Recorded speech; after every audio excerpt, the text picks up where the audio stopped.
Hello, everybody. Welcome to another episode of Conductor Thursday Livestream. I have two amazing hosts, George the Italiano and Orange Grove 55. Tonight, we have a line of topics we're going to talk about. Very interesting stuff. Cannot wait to talk about it with you, gentlemen. So without further ado, let's jump right into it.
Oh man, so climactic! I love it. I'm loving that, man. It's super intense. You kind of have the voice in the background, like Duel of the Fates. You know, you just really hype it up. Oh, absolutely, absolutely. George, you are the official Italiano. Can you let everybody know where they can find you, sir, on social media? Absolutely. You can find me on X, formerly known as Twitter, at Disney George. You can also find me on Instagram under the Disney Italiano. And of course, you can find me on my home base on Orange Grove 55 with Citrus Corner with all that sweet, juicy, but sometimes sticky Disney news and info. There it is. Always sticky. Always sticky. Orange Grove 55. Where can everyone find you at social media, sir? Yes, Conductor, I just want to extend a big thank you for having us on Conductor Thursdays. Huge fan here. We love your show. You keep up the great work. You're growing fast. You know, everyone watching, if you haven't already, smash that like button, smash that subscribe button. But yeah, I am OG. Young blow, but I'm built like an OG. Orange Grove 55. You can find me on YouTube, Orange Grove 55, with this guy, the Italiano, where we talk all about Disney theme parks. We even talk about Universal parks. We talk about studio stuff. We get into even the corporate nitty gritty with like the, you know, like before, like the Bob Chapek drama. We get into like the Bob Iger stuff. We even get into like, you know, we do a lot of music stuff. We do like music video reactions. So we do a lot over there at Orange Grove 55. But if you haven't checked us out, check us out over there on YouTube. And then on Twitter or X, you can find me at Orange Grove 55. And on Instagram, you can find me at Orange Grove 55. And on the OnlyFans, you can find me now. There's no OnlyFans. I'm just kidding. That's George's domain right there. You know what I'm saying? George has a different name for that. Yes, of course. That information. Yep. Incognito. Incognito for sure. Before we dive into the topics, because we have a lot of great discussions for tonight, I do have to echo OG's statement, Conductor. Congratulations on the channel. You're doing phenomenal work. It's growing faster than OG's hair and my beard. So it's like that's on a good note. Well, the bounce back on your point, George. If I let this go tomorrow, because I just shaved today, within 4 days, I could promise you I'm going to have a beard like that. We're gonna hold you to it, Conductor. We're gonna hold you to it. We'll check back in 4 days. 4 days. 4 days. At least give me 4 days and 10 hours. Okay. Do that. 4 days and 10 hours. 4 days and 10 hours, your beard will look like this. And if I hold mine off waiting for yours to get to this, mine's going to be out to here. That is true. That is true. So the first topic I want to talk about, and I'm going to share my screen here. The first topic is going to be let me see. I got it right here. Actually, I just got to, because I have so many pages open, is going to be, it's going to be the cast members protesting about their wages out in the front. So, the reason why I want to bring this up is, from what I've seen, what I've heard, they're not supposed to be voting on this yet until tomorrow, if I'm not mistaken. Correct. So what all these cast members are doing, and this is as of yesterday, so they were doing this yesterday as well. A lot of the cast members are on strike because of wages, because of just, basic respect from management. I want to go to you, George, first. Mm-hmm. What do you think? What do you think about them going on strike? What do you think about them doing it early, where it's not officially authorized by the union? And what can this mean for the Disneyland Resort? Well, I do know I've heard like through the grapevine and everything with some of the cast members, starting kind of the picketing process a little early, even before the vote goes through. I feel like that they're kind of showcasing a statement to say, to Disney, if a contract or a negotiation has not been yet met with the unions, this would be the route that it is taking. So they want to express their voice, and what have you. I believe that they were moving upon through closer to the security gates, which they have been turned away by security and Disney officials. I don't know how much of that went on, but that's what I've heard. I do know, because a lot of people are saying, the strike is going to happen. Disneyland's going to shut down. And good friend of the OG55 channel, Provost Park Pass, did a few phenomenal videos on his take on how it goes. And I echo majority of his sentiments. A lot of people kind of misconstrue of the process of the strike. Now, starting tomorrow at the time of this live, on today's the 18th, on July 19th, they will vote to say if a strike will be withheld. If 55% of the cast members vote to strike, then that doesn't necessarily mean the strike is going to happen. What that could possibly mean, the union will then go to Disney and say on the 20th, because that's when they'll announce the official tally, that they could say, hey, you know what? We're in the process of moving to a strike. 55% of the cast members voted who are part of the union, who are unionized. Now that's another thing that Provost Park Pass did touch upon. The cast members that can only vote are the ones that pay the union dues. So it may not necessarily, when people say it's cast members, they're thinking, oh my gosh, it's every single cast member working at the Disneyland Resort. That's not necessarily the case. And then the other 45% that may have voted against it, they are forced into the strike. And what does the strike mean? They don't work. When they don't work, what happens? You don't get paid. And unions don't even like to see that. I'm for sure even Disney doesn't want to see that. So right. I feel like that if it even does come to a ratio of where the strike could happen, I feel like that the unions will go to Disney and say, we're right here on the picket lines. We got all the votes. We could start a strike tomorrow if we wanted to. Let's come to a compromisation. So I feel like Disney, the unions, and the cast members could all agree on one thing, that they don't want to have a strike, because Disney needs its cast members needs to work, and it doesn't look good for the unions if you have to go into a strike.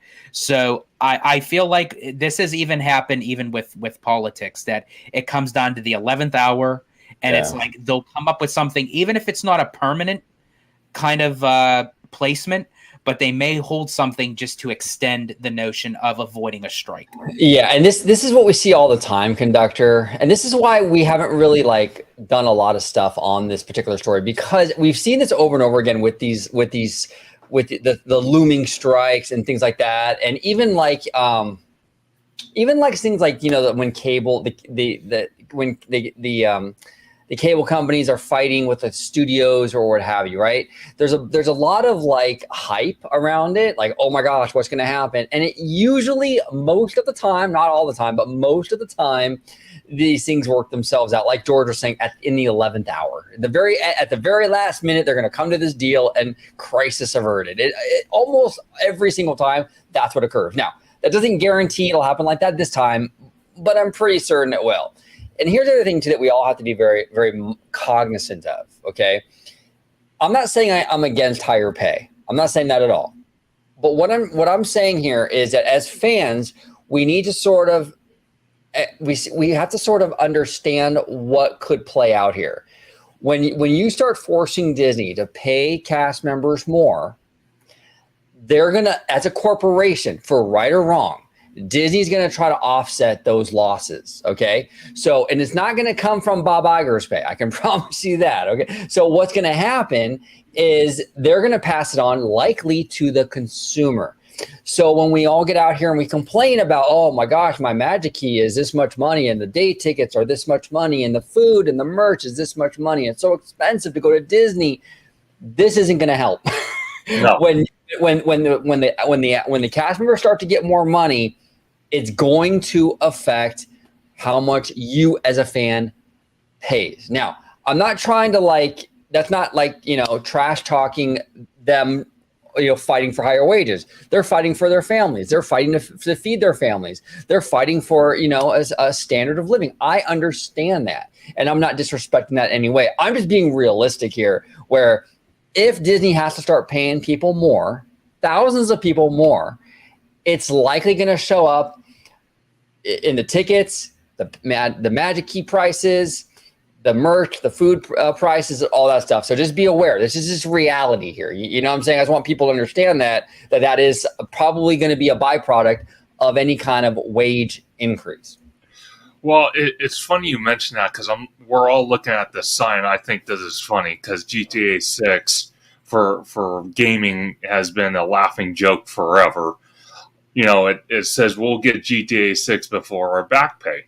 But going back to your notion, Orange Go 55, the way I look at it too is you're absolutely right, because we have D23 less than a month.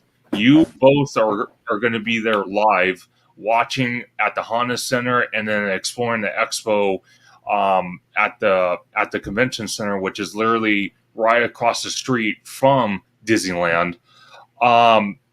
And if you really look about it, and I'm not dissing this either, because I totally agree with you.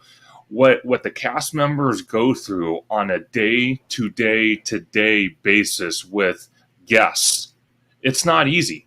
Because I work in retail myself, and I know how frustrating it could be to deal with customers at times, because a lot of times they just want to get in, and get their stuff, and get out. Now, in this case with Disney, as we endure this heat wave that we're all suffering out here in SoCal, people are becoming more and more unruly. So it makes perfect sense with prices going up on groceries, prices going up on bills. Of course they're going to demand, a higher wage, and I have no problem with that. The problem I see is, like you said, the consumer is going to pay more with their Magic Keys, more with the tickets, more with the parking, more with the food, the merch. And then it could possibly affect on new things coming to the theme park. I don't know if that's exactly accurate, but it seems accurate to me.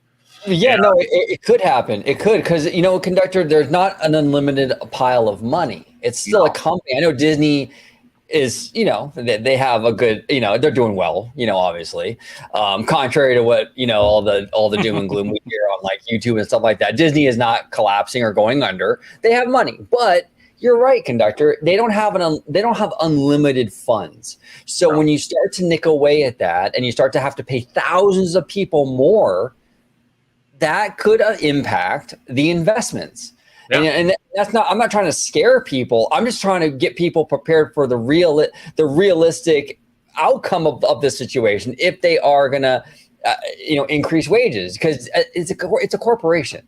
Yeah. They're going to look for ways to make that money back. And the way that corporations usually do that is by cutting in other areas or by charging the customer more for their products. So we'll see, Yeah. And, really quick, I just want to touch upon the notion that a lot of people are saying, is Disneyland going to close and what have you? I think, and this is just personally coming from me, I think even if they were to have the strike, God forbid, which I hope they don't, I hope, in the end, Disney can make a decent effort, to kind of come to an agreement with the unions, where it doesn't really, take an impact on kind of like the money put forth out into the parks, but also for the cast members, because we kind of touched upon this a little bit with a good friend of the channel, Mr. Seymour Duck, with about different wages and everything, with the CEOs and what have you. Definitely check that out on Orange Grove 55. If you are not a part of the membership, please do so, because it is a great video. And we also have other content that's going on there as well. But I do think to a certain degree, there has to be some sort of a threshold where, depending on how much the cost of living is in per state, they have to kind of adjust to what minimum wage allows you to have in order to survive. If people have families, if people have kids, if it what have you, if you're taking care of a sick loved one, you have to, have enough money to be able to live and survive and what have you. So I don't expect for these cast members to get paid as equal as a CEO or a chairman or an ambassador, but I do think to a certain degree, I hope that, the wages could kind of offset, so at least they could be a little bit comfortable in helping out with their everyday living. Because that's how it is even in out here in the state of Pennsylvania. Yeah. The state of Pennsylvania has the lowest, like the most pathetic minimum wage in the whole entire country. And it's sad, really. But getting to my point, what I was saying, when people are wondering, is Disneyland going to shut down? I personally don't think so, because again, the cast members that will only go on strike if it is voted are only the cast members that are paying their union dues that are unionized. Any other cast members are not. It'll just be a regular workday for them. So, and this, I believe, this has happened before. And again, Provost Park Pass touched upon this, that I believe that there was a strike, I believe, for Disneyland sometime in the 80s. I think it was, where cast members did strike and protest for whatever the reason was. And Disney did bring a lot of higher end people into for the daily operations to run the park, and they never shut the park down. Exactly. And here's the other thing too, and a lot of people are going to paint this as kind of a big mouth bad situation. See how bad Disney is? People are on strike. Disney as a company has a long history of this kind of thing. Walt Disney had a major strike. I think it was, George, in the 40s, if I'm not mistaken. Correct? Yes. Yeah, and that really impacted Walt. It really affected him. You know what I'm saying? But Disney has a long history of this kind of stuff. This isn't like, it's very easy to get into like recency bias, where it's like, oh, geez, look how bad the Walt Disney Company do right now. People are striking. It's like, yeah, I know, but this has happened many times in the past with the studio side of things, with the park side of things. And that's why I'm not super stressed over it, because it usually works itself out, usually irons itself out. Now, they'll come to a deal almost certainly. Now, my only question really is how it's going to impact us as fans. How much are we going to pay for these wage increases? And again, I'm not saying that these cast members don't deserve it. I'm just saying that the likelihood is that once there is an increase, we will likely see changes too, and how much we pay as a fan. And I do agree with you, OG, and that's where people have to understand. Sometimes you can't have your cake and eat it too. Well, of course, with us, we always like to have our cake. Oh, we love cake, yeah. But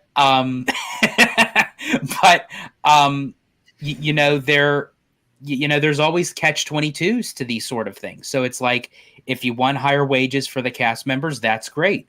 But also too, there could be some impact as the consumer of what we're going to be putting out to offset that amount. Which, Yeah. if that is the case, I don't really mind it if it helps the cast members out. And I know that we bitch and complain as fans, things are just too expensive. But here's the thing: the price hikes are just going to keep coming anyway. Yeah. And honestly, and especially with Disneyland Forward and the expansion of all these parks, don't tell me that they're going to expand DCA, get the potential of a third gate for Disneyland, go beyond Big Thunder, give us the Tropical Americas, and the ticket prices stay exactly the same. It's not going to happen. If you are thinking of that, you are in a delusional world, because it is not going to happen. And I've been saying the same thing too about Universal over there with Epic Universe. If people think that Universal is going to be this super dirt cheap, affordable option when that park opens, I'm telling you, it's not going to last long. They are going to raise prices. This is how it works. You know what I'm saying? This is how it works. And you're absolutely right, George. When they start really adding this Disneyland Forward stuff and really start investing here, you're going to see increases. Absolutely. We saw a huge increase when in 2012, when Cars Land and the new DCA came online. Huge increases in like the at the time they were called annual passes and everything. Trust me, the hikes are coming. Even separate from this situation, the hikes Correct. will come. Absolutely. Oh yeah, and it goes with every single theme park. Like Universal right now, they're building out here in California. They're building the Fast and Furious Hollywood Drift coaster. Then we're supposed to be seeing a on-site hotel. Then on top of that, they're looking at the Falls Lake area for another theme park expansion.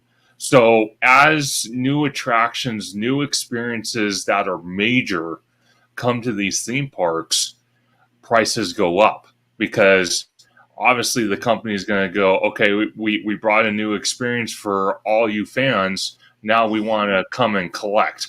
You know what I mean? We want to get some of our revenue back that we put out to bring that experience online.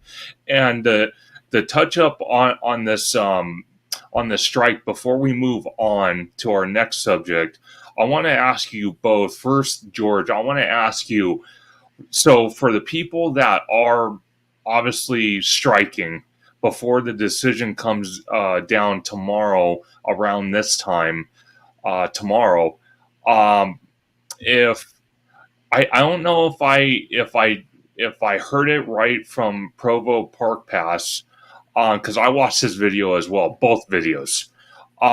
If they're striking before a decision comes down, are they protected under the union if they are paying union dues, but they're striking before the decision is official?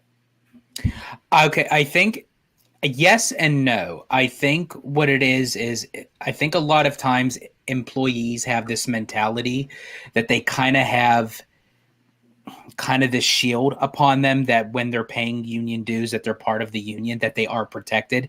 So they feel a bit safer to do this prior to the vote, because it's like, hey, if Disney tries to pull anything on us, we have the union to back us up. But there are certain red tape that goes along with that, because nothing has been set in force. So the union might have said, we can only back you up to a certain degree, but this is to your own risk. If you want to do this prior to the vote, your job may be at risk. And so that way the union washes their hands from it to say, you can't come back at us if something were to go down. And to these group of cast members that are, which I do have to say, I appreciate their passion. I appreciate, wanting to be heard. I get it. And I do hope that they are very careful with that, because I don't want to see anybody losing their job, but I feel that these groups of cast members in particular, they will definitely be obviously the ones that'll vote yes for the strike, unless something is brought to them that is, I guess, to their liking. But also, sometimes that goes even beyond that, because you can't always appease everybody. And what they may be thinking is a better wage for them, the unions might have to come back and say to them, you know what, Disney offered this. They're not going to budge. It's either you take it or you leave it. Yeah. Because again, you have to be realistic with that kind of stuff, because just like you, Conductor, I also work partially into retail. And if I was to go to my boss or the owner or what have you, and I end up saying, you know what, I feel like I should be getting I feel like that I should be getting paid what the higher end office people get paid. Realistically, that's not going to happen. I could say the same thing till I'm blue in the face, but realistically, is that going to happen? Probably not. Yeah. No, well said, George. Well said. There are protections, but there are stipulations, I think, to those protections. So it's not just a complete blanket protection again for them. But like George said, I want to echo what he said, where hopefully none of the people here lose their jobs. I don't think they will. I mean, honestly, I really don't. That would be a pretty big optics disaster for Disney if they were to do that. Honestly, I'm pretty optimistic that this situation is going to work out, because it usually does every single time. We've been here before. These situations usually work out. It's like literally the same chain of events. That there's an announcement that cast members may go on strike. There's this whole like drama and fervor. Oh my gosh, they might shut down Disneyland, right, George?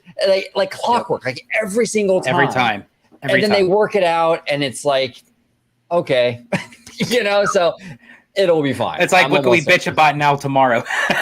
Right, exactly. So I think we'll be okay. But it's interesting, it is interesting, and hopefully they get what they need. And I think honestly, and I think that's why. And again, I know no inside information of like the wheeling and dealing of what. George, don't pretend here like you got all the special access, bro. Okay, maybe I do, maybe just a little bit, but but I feel like with Disneyland Forward, that the hell that Disney had to go through with, getting the residents and the businesses and the city of Anaheim on their side to get the rezoning for Disneyland Forward greenlit.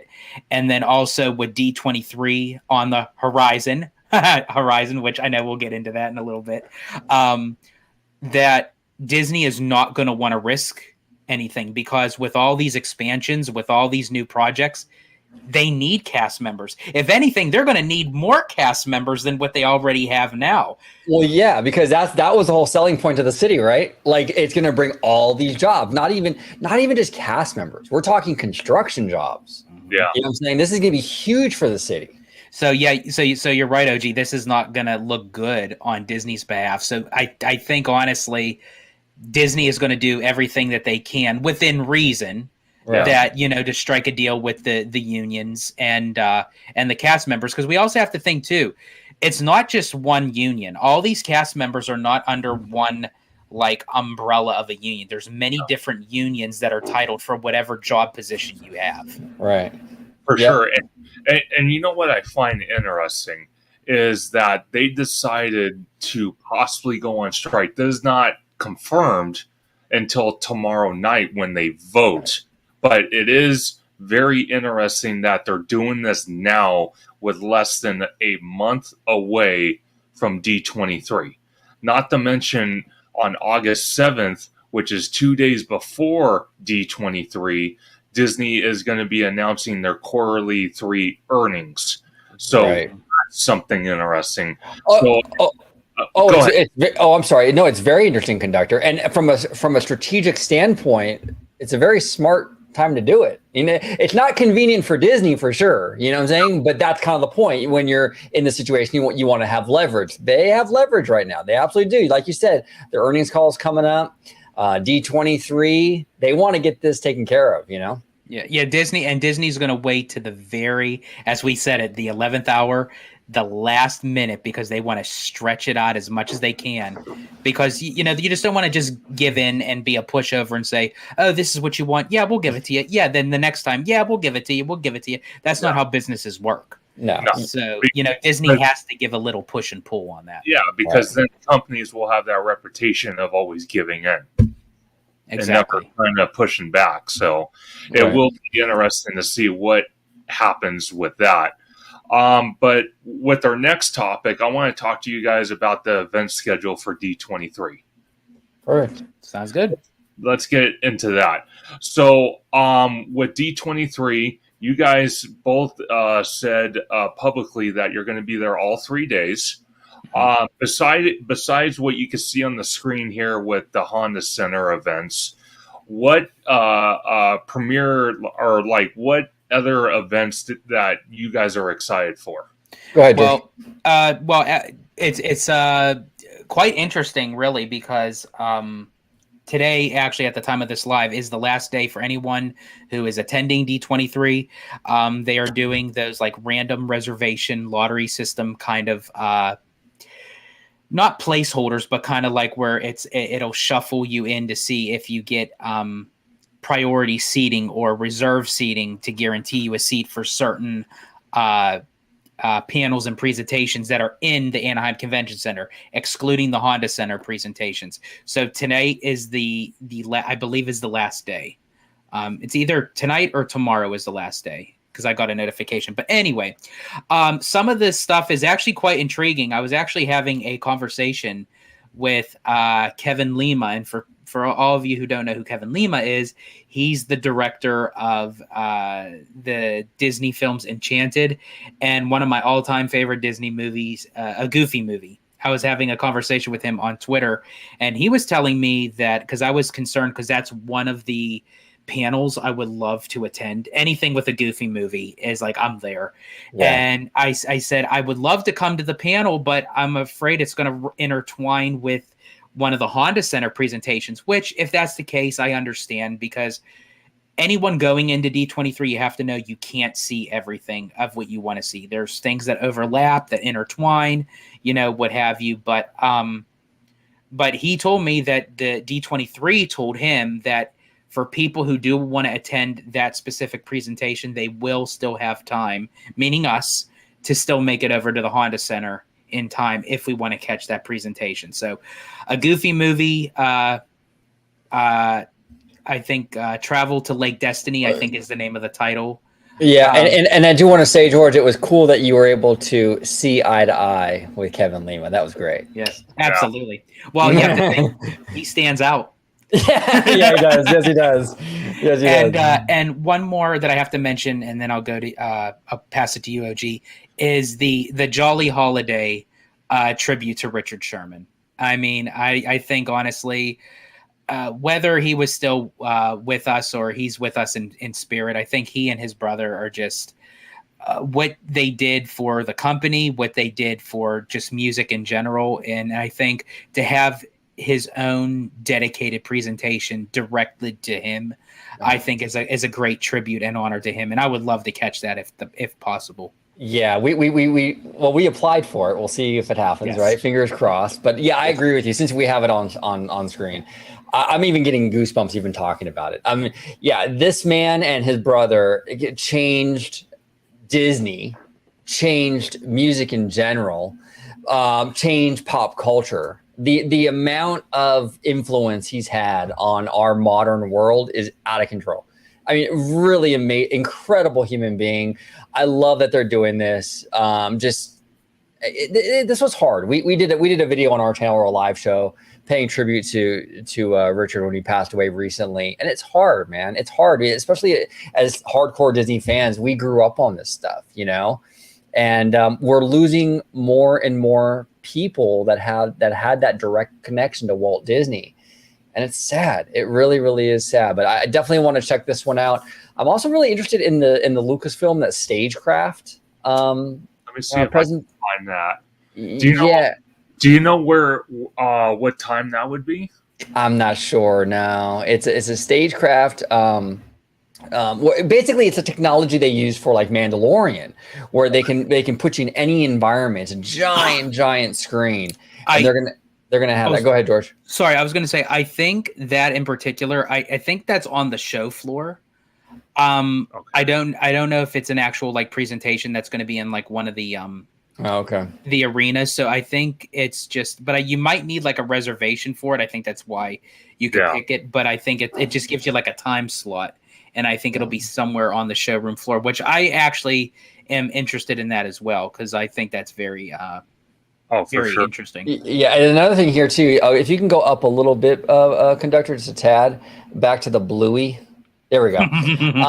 Now this is interesting because Bluey's like, Bluey isn't even just popular. Bluey's become a movement. You know what I'm saying? This Bluey could run for president. He'd probably win. You know what I'm saying? It's crazy. But the interesting thing about Bluey is it's not a Disney property. It's an Australian studio, if I'm not mistaken. Hugely successful licensing arrangement. Now you're going to be able to meet him at the expo, right? Or the fan event. What's interesting is I wonder if this is sort of indicative of a bigger Bluey meet and greet sort of experience going forward in the parks. You know, did they work a deal out with the studio that creates Bluey to bring Bluey in the parks? If they were able to do that, it's a total game changer. And I can see Bluey, like, you know, I mean, I think DCA, like Hollywoodland, would be a great spot to have a Bluey meet and greet. Oh, and they're gonna make a mint on the PhotoPass stuff. If you put Bluey in these parks, Disney, you will make a metric ton of money on that PhotoPass with Bluey. It's going to be absolutely insane. But look, I'm not a huge Bluey guy, to be honest with you. It's not really my demo, to be honest. I'm a little old for it, but I will say though, I think that it's a smart move, and I think it would be extremely smart to bring it to the Disney parks. They really should think about it. And just for the fun of it, we both put in a slot to see if we can meet Bluey. If we get it, we get it. You know, if we don't, we don't. But I think it'd be kind of hilarious to have us having a picture taken with Bluey. Oh, dude! And if we can get him to do the Italiano, like, you know. Oh yes. Oh, come on, man! That'd be perfect. Yeah, we got to get Bluey. We got to get Bluey. There we go. There's the ILM stage. There it is. Craft. Yeah. Yeah, it says here, Lucasfilm presents the magic of ILM stagecraft, the technology used to bring life to the worlds of The Mandalorian, Ahsoka, and more. Hear from luminaries such as Doug Chiang, the creature team from Legacy Effects, and more for a look behind the scenes. So that sounds really dope. I'm a big Star Wars guy. I haven't been super thrilled with the direction of Star Wars, but Star Wars will always have a special place in my heart. And I think that, not to get too much on a tangent, but once I think they get Kathleen Kennedy out there, I think we're going to get the ball rolling. And we got Tones in the house. Tones Poppy is in the house. Yes. Sure. Thank you, Tones, for joining. What's up, Mr. Sexy? We love Tones. Tones is family. Absolutely. And by the way, if anyone at home, if you're a House of the Dragon fan, you're going to want to check out Bad Thoughts Studio. That's his channel. He breaks down House of the Dragon like nobody else. You have to check out his YouTube. So check it out. Definitely, for sure. So I want to jump into still staying with D23. So the main event at the Honda Center, the showcase. Mm-hmm. So I know I've talked about it with you guys on your channel. I've talked about it a little bit on my last Conductor Thursday live stream. A lot of us are nervous and scared of what Daddy Josh is going to bring to the table. Right. And my problem is, you know, like we just talked about with the whole strike, then you got some other stuff going on. We have noticed in the parks in the last, I would say, several weeks, if not a month, that we've lost a lot of entertainment, mainly in DCA with Avengers Campus. What can we see concrete that's going to be brought to the parks? I'm going to start with you, George, first. Yeah, I think, and we actually, it was interesting that OG and I, we just did a recent video on this, talking about like what is like pretty much like solidified into the projects. And definitely a lot of people think it's not, but to, you know, a few of our sources, the Avengers e-ticket is moving along more than what a lot of people think it is. Yep. So that's definitely going to come for sure. And I think that's really, I think if anything out of the Disneyland or DCA, that's something that we'll probably get like locked in for sure, of like specifics of what the attraction is. Yes. And not to cut you off, George, I'll let you continue, but also we did see cuts in entertainment in Avengers Campus, like you were saying, Conductor. To be fair, and honestly, I don't know. I don't have any special information or anything like that. But despite our special access, despite the special access, we don't get that. That's above our special access tier, though, right? We don't really get that information. Right. Yeah, but in terms of like things like the Doctor Strange show that was recently canceled, that might not necessarily be like Disney just being cheap. There might be something to that that's related to the Avengers e-ticket, because that's not too far off from, they're building the Avengers e-ticket kind of behind that Avengers gift shop and Mission Breakout. That space for Doctor Strange might be, there you go. Oh, look at Conductor. He's on it. He's on it. You're good, brother. I'm on it. So yeah, here's the Avengers e-ticket show building. Go ahead. Keep going. Yeah, so that's where you would enter through the Avengers headquarters, and it would be built right behind Mission Breakout there. Now, if you go to the left, yeah, there you go. See that parking lot? That's where the show building will be. If you zoom out, that's where it'll be. But here's the thing: if you go over to the left where the Doctor Strange thing is, it's right there. This could be a spot earmarked for like an extended queue of this new e-ticket. And that's why they're getting rid of the Strange show. So I get it. It's kind of easy for a lot of fans to just be like, yeah, Disney cut this, so it's cheap. It's just, and a lot of times it is because they're being cheap. I mean, I'm not going to say it's not, but I think in this particular circumstance, there is a chance that it has something to do with this Avengers e-ticket. It's sitting right there, and they might be utilizing some of that space for the construction, and maybe they're going to reconfigure that little area to work in the ride. So that's just my speculation. Oh, we got a post from Bad Thoughts Studio. George, I'm going to let you read this one. Okay, so this is coming from Bad Thoughts Studio. How much would it take to get George to watch The Acolyte? I'll tell you what. Honestly, I was 15 minutes into the first episode, and it just did not like strike my interest. However, if money is on the table, now that's a different story. So, I don't know. I'd say maybe $50. Yeah, $50, I'll watch the whole entire thing beginning to end. Okay. I want to quote Bad Thought Studio. Okay. So if George doesn't do that, here's the deal. If he doesn't do that, George has to cook you a full Italian meal, and it has to be authentic. None of this, I bought it at a grocery store. No. Home-cooked Italian meal. How's that sound? That sounds fantastic. Or we can do that, and we can even up the ante a little bit, right, George? we can have him get his because George has a lot of hair. You know what I'm saying? He has a lot of hair, so we can have him. We can live stream you getting a waxing. Oh, you know what I'm saying? Oh shit! Oh my gosh, I love that. He says, "I'll give you $1 because that's all it's worth." Oh. And honestly, you know what? I can agree. That I think from the 15 minutes that I've seen, I think that's basically what. I haven't seen any of it. I haven't watched any of it. I do know the ending though with I don't want to spoil anything, but there's a character actually that I've been wanting in live action for a really, really long time who does show up at the very last episode. I've seen it all over Twitter. That is pretty cool, but I gotta watch it. I don't know. Some of it looks cheap to me, but some of the fight scenes look kind of dope. It's kind of a mixed bag, you know? Yeah. I don't know. Oh, for sure. But I do want to say, OG, to your point with the Avengers e-ticket, though, I could definitely see why they would be doing those cuts, because we have to think the Avengers campus is not, of where it is placed in the park, that is not where Disney intended it to be.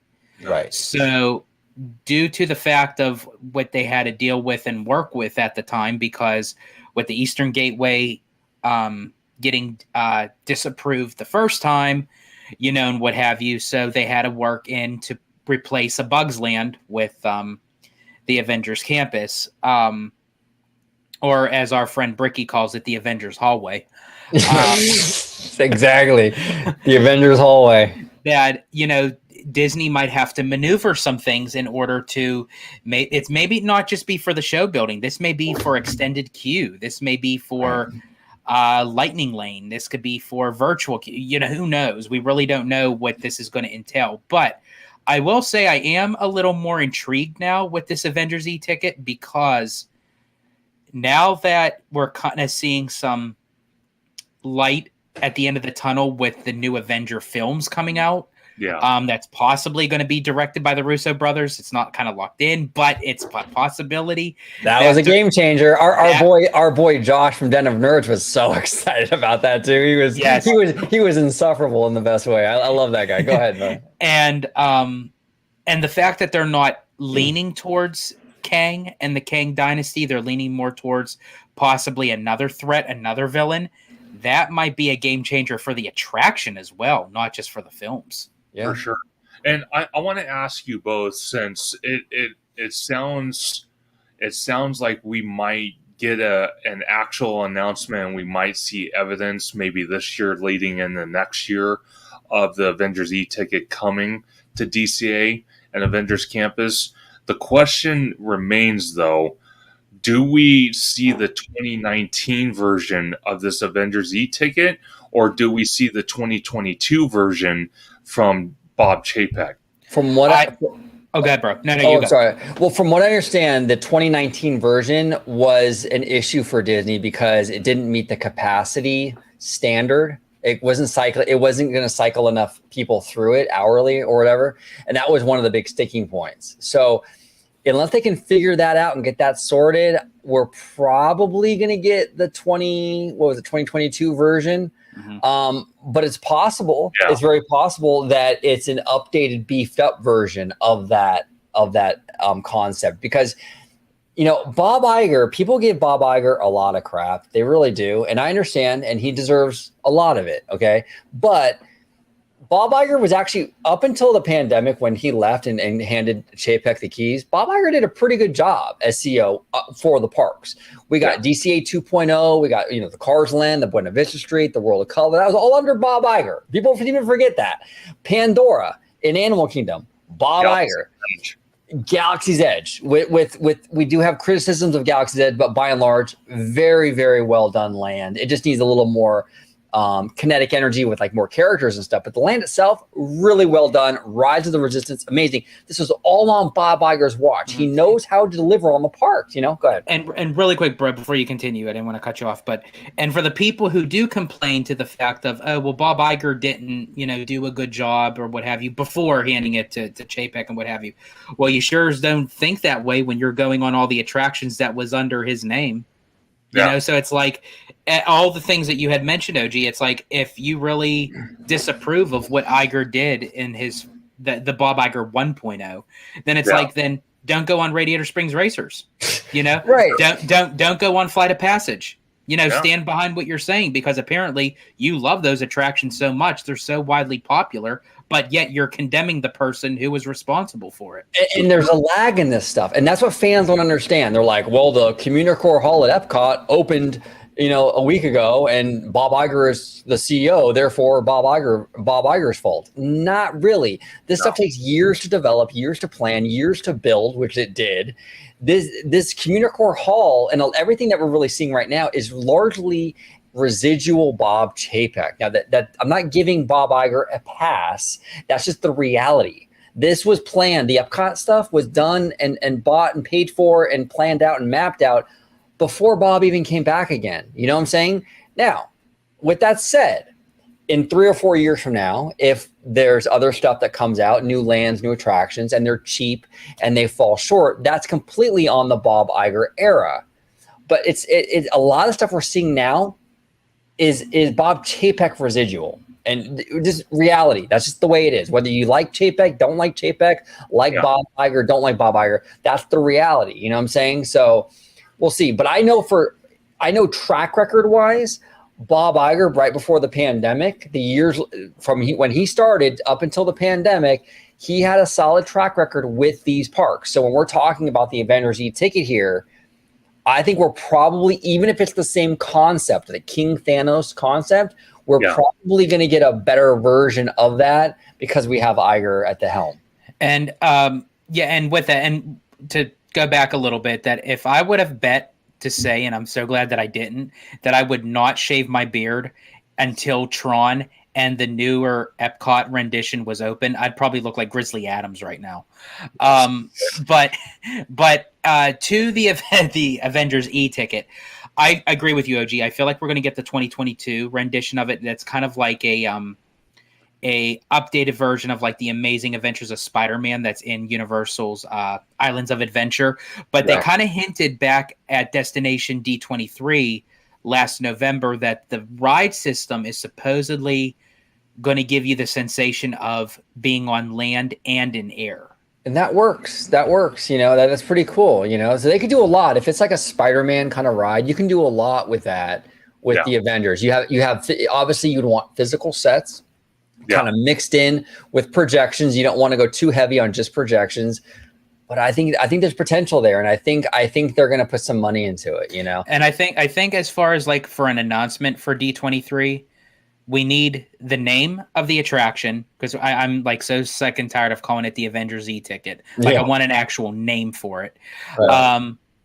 I want to know like basically like what did they settle on as far as like the ride system, the storyline, the antagonist, the protagonist, like what is it all about? And also to when can we actually see this thing up and running? And I think that goes a long way with when you're just saying, hey, you're going to get this, but it's another whole ball game that when you say, hey, it's coming out at this time, because then that's telling you, hey, you know what? They're kind of like rubber stamping it and sending it off through the mailer that we're actually going to get this thing, and it's not hearsay. Right. And that's the thing too. We talked about it on our channel as well, George, where it's like, it's not just about Josh getting on stage and announcing cool things. That's a big part of it. We want big announcements. We want cool stuff announced. But at this point, Josh has broken trust with the fans.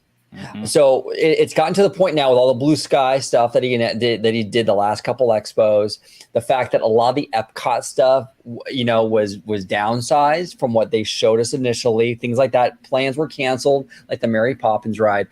Josh needs to get up there and announce big things, and not only announce big things, but give fans some sense of security that these things are going to happen, and they're going to happen the way they're promised. You know? Exactly. So that's the thing. Now, real quick, Conductor, if you can put Florentine's comment about the Acolyte on the screen.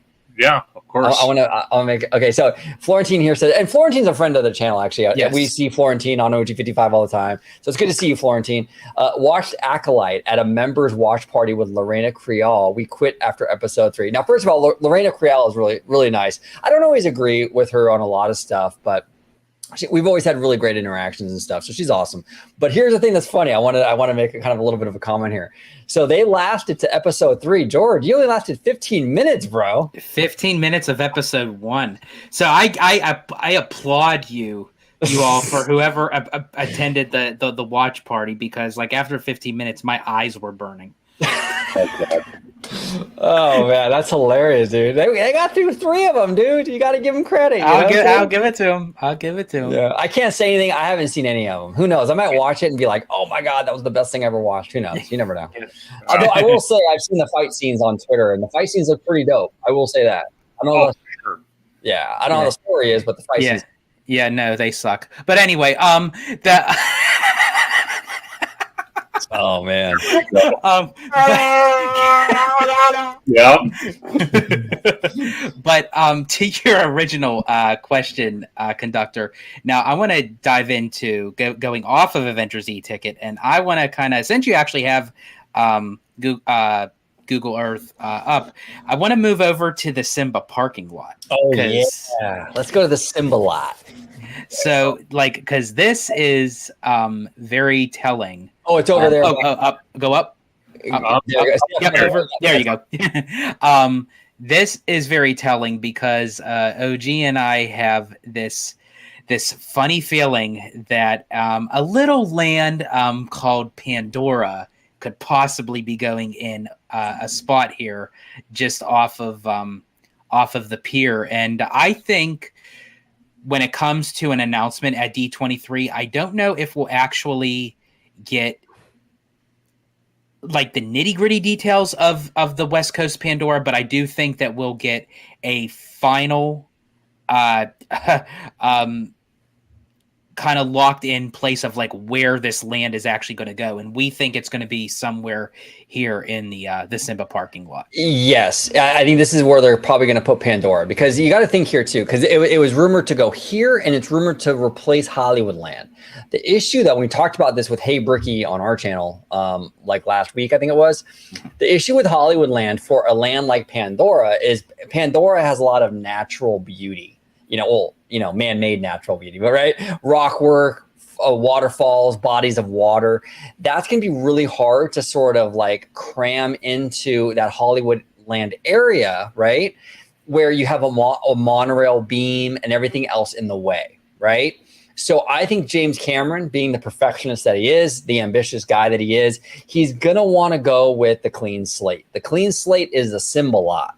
Okay. So I agree with you, George. I think it's going to go there. Also, you got to remember too that Disney right now is really into these reveal, like the grand reveal kind of lands. And so is Universal. That whole concept of Epic Universe and the portals is all about going through a tunnel and coming out the other end and being blown away, right? We've seen it with a lot of different concepts with Disney, like with Galaxy's Edge, to a certain degree with Cars Land. When you go from the San Francisco area, it's that grand reveal. They're going to want that grand reveal moment for Pandora, and you're only going to be able to do that if you put it in the Simba lot. In terms of Hollywoodland, George and I think that that's going to be Zootopia. We think Zootopia is coming. They have a sequel, but they have a sequel coming out for that movie. The first one made $1 billion. I think Zootopia is going in Hollywoodland. It just replaced the entire land over there. But Pandora will go over here for sure. Yeah, and it's kind of funny too, because that was one of my selections.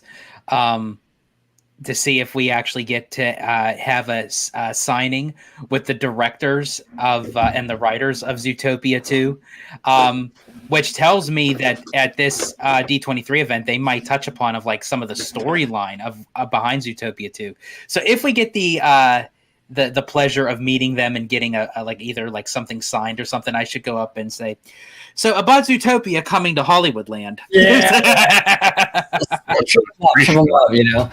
Yeah. And then really quick, if you could bring up Mark McHugh's comment about of course. Thank you. Yeah, so he says, I think it's dumb that Up doesn't have a ride. It would be a flying house ride. Mark, to you, from your lips to God's ears, because I've been saying this for quite some time. Up is like one of my favorite Pixar films. It's my top 3, and I think that they could do so much. And actually, I feel like that they could add even Up into the tropical Americas, because Paradise Falls is in South America, and it's like that would have been a perfect IP that they could have added with Encanto and Indiana Jones over at Animal Kingdom. And I wanted to bring this up too, because speaking of the tropical Americas, a lot of people are thinking that the grand model is going to be Pandora. I don't think they're quite there yet for that kind of reveal. I could be wrong.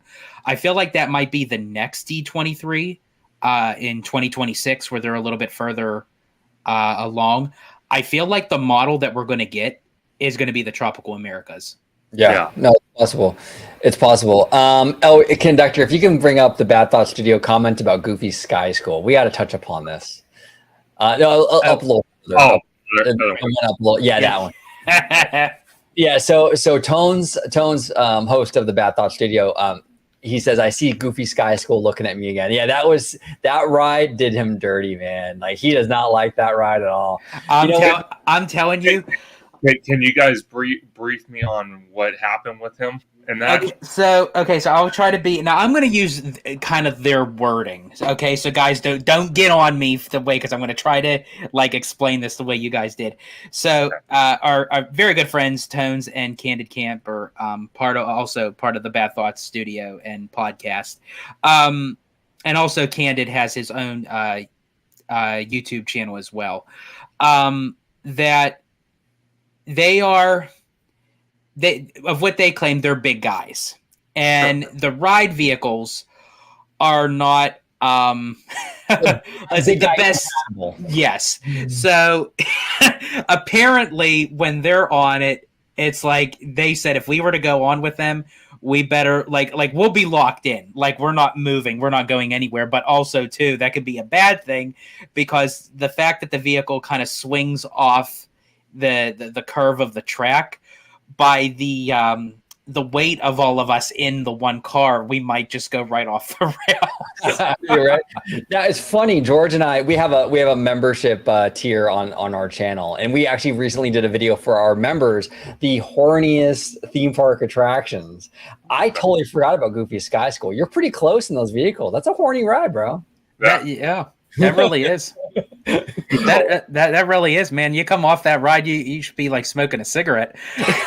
Or taking a shot of Jack. Absolutely. But actually, speaking of like Goofy's Sky School and everything, like I could possibly see that all becoming of what you were saying, OG, kind of like a Latin America kind of area, because I think honestly with Pandora, possibly going over to the Simba parking lot off of the pier and what have you,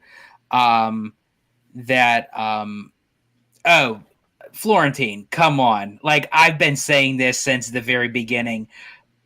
That Rock and Roller Coaster was made for a Goofy movie. You put my ass in that vehicle and you blast me to some Powerline music, I'd be there all freaking day. Oh, Florentine, I'm really glad we see eye to eye on this.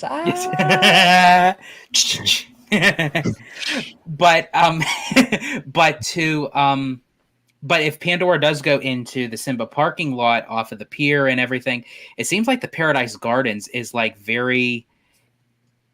it's like cross between the DCA 1.0 and the 2.0. Yeah. And it's just kind of like stagnant, and it makes me, now don't get me wrong, I love Silly Symphony Swings. I really do. So, I mean, you're a madman, George. You're an absolute madman. How do you like that? So I'm very curious to see like what that area would eventually become, because I'm for sure it's going to become something. Well, they can build a beautiful, really immersive Mexican village around the lagoon. Like Coco. I mean, it's perfect. The Latin culture is so interwoven with California.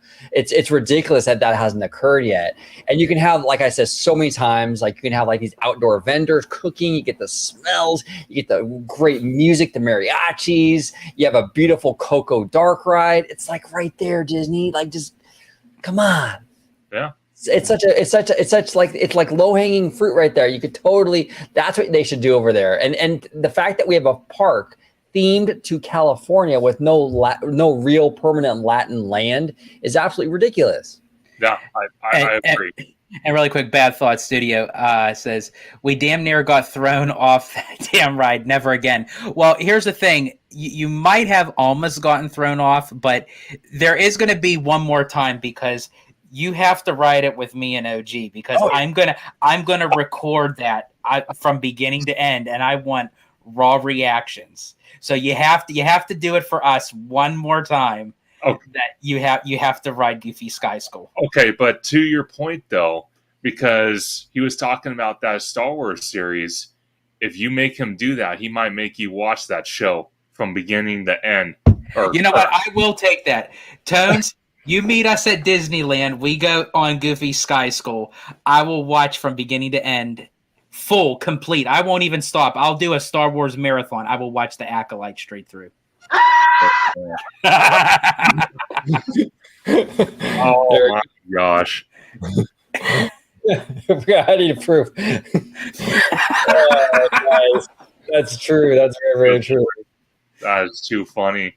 I wanted to ask you guys, since we're talking about Avatar, do you think if we get in the Simba parking lot, do you think it's going to be a carbon copy of what Animal Kingdom has? Mm-hmm. Or do you think we're going to have something unique to the SoCal park? It's unique because they've already given us concept art. And it's more our land that they showed us is more water based. So I'm assuming maybe Way of Water, maybe. But yeah, we're not going to get the same land. We've seen that, and from what we're hearing, it's going to be what we saw in the concept art. It's a boat ride, and what we're hearing is that the technology will be similar to that of the Pirates of the Caribbean attraction at Shanghai Disneyland. Yeah. So it'll be Avatar, but with that technology. So I'm pretty certain we're getting that. So it won't be a clone. And this is the thing too. James Cameron's involved. James Cameron is an ambitious dude. He's going to go, as George says all the time on the channel, balls to the wall. He's going to go nuts. Yes. We'll put intended, right?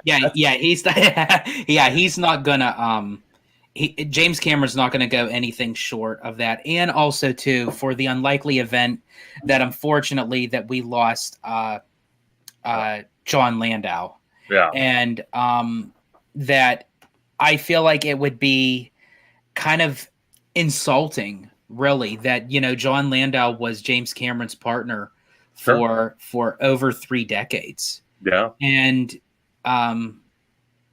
or almost 3 decades or whatever. I can't remember the actual number, but I think it would be very insulting and to all the hard work that John had put in with his partnership with Cameron on those films, to just kind of do something that's kind of half-ass. Yeah. And not do something brilliant and spectacular. Plus, it goes back to the same notion that if you were to do a carbon copy, you're doing something that was built in, it opened in May of 2017.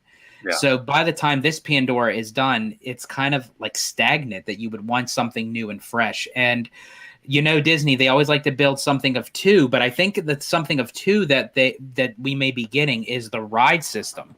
And I think the ride system of what OG was saying from the Pirates at Shanghai is going to go into Pandora. But I also think that the same ride system is going to go into a Moana attraction over at Magic Kingdom at Walt Disney World. Oh, for sure.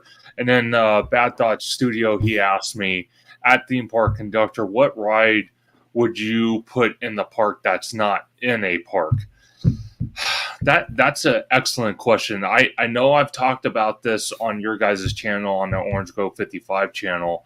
One ride I would like to see come to life is a Lion King e-ticket attraction.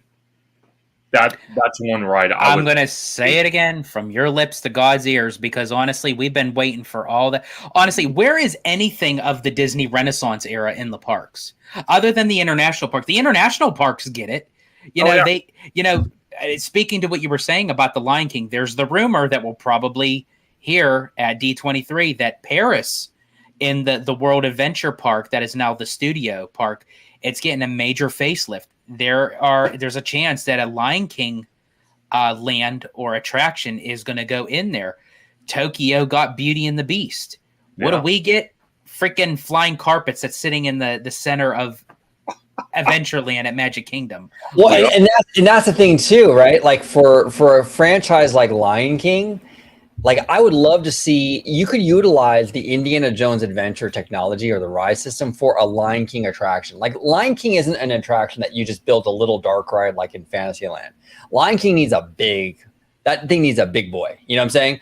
And something like the Jeeps, going through the Pride Lands and the animatronics and the roars of the lions would be so incredible.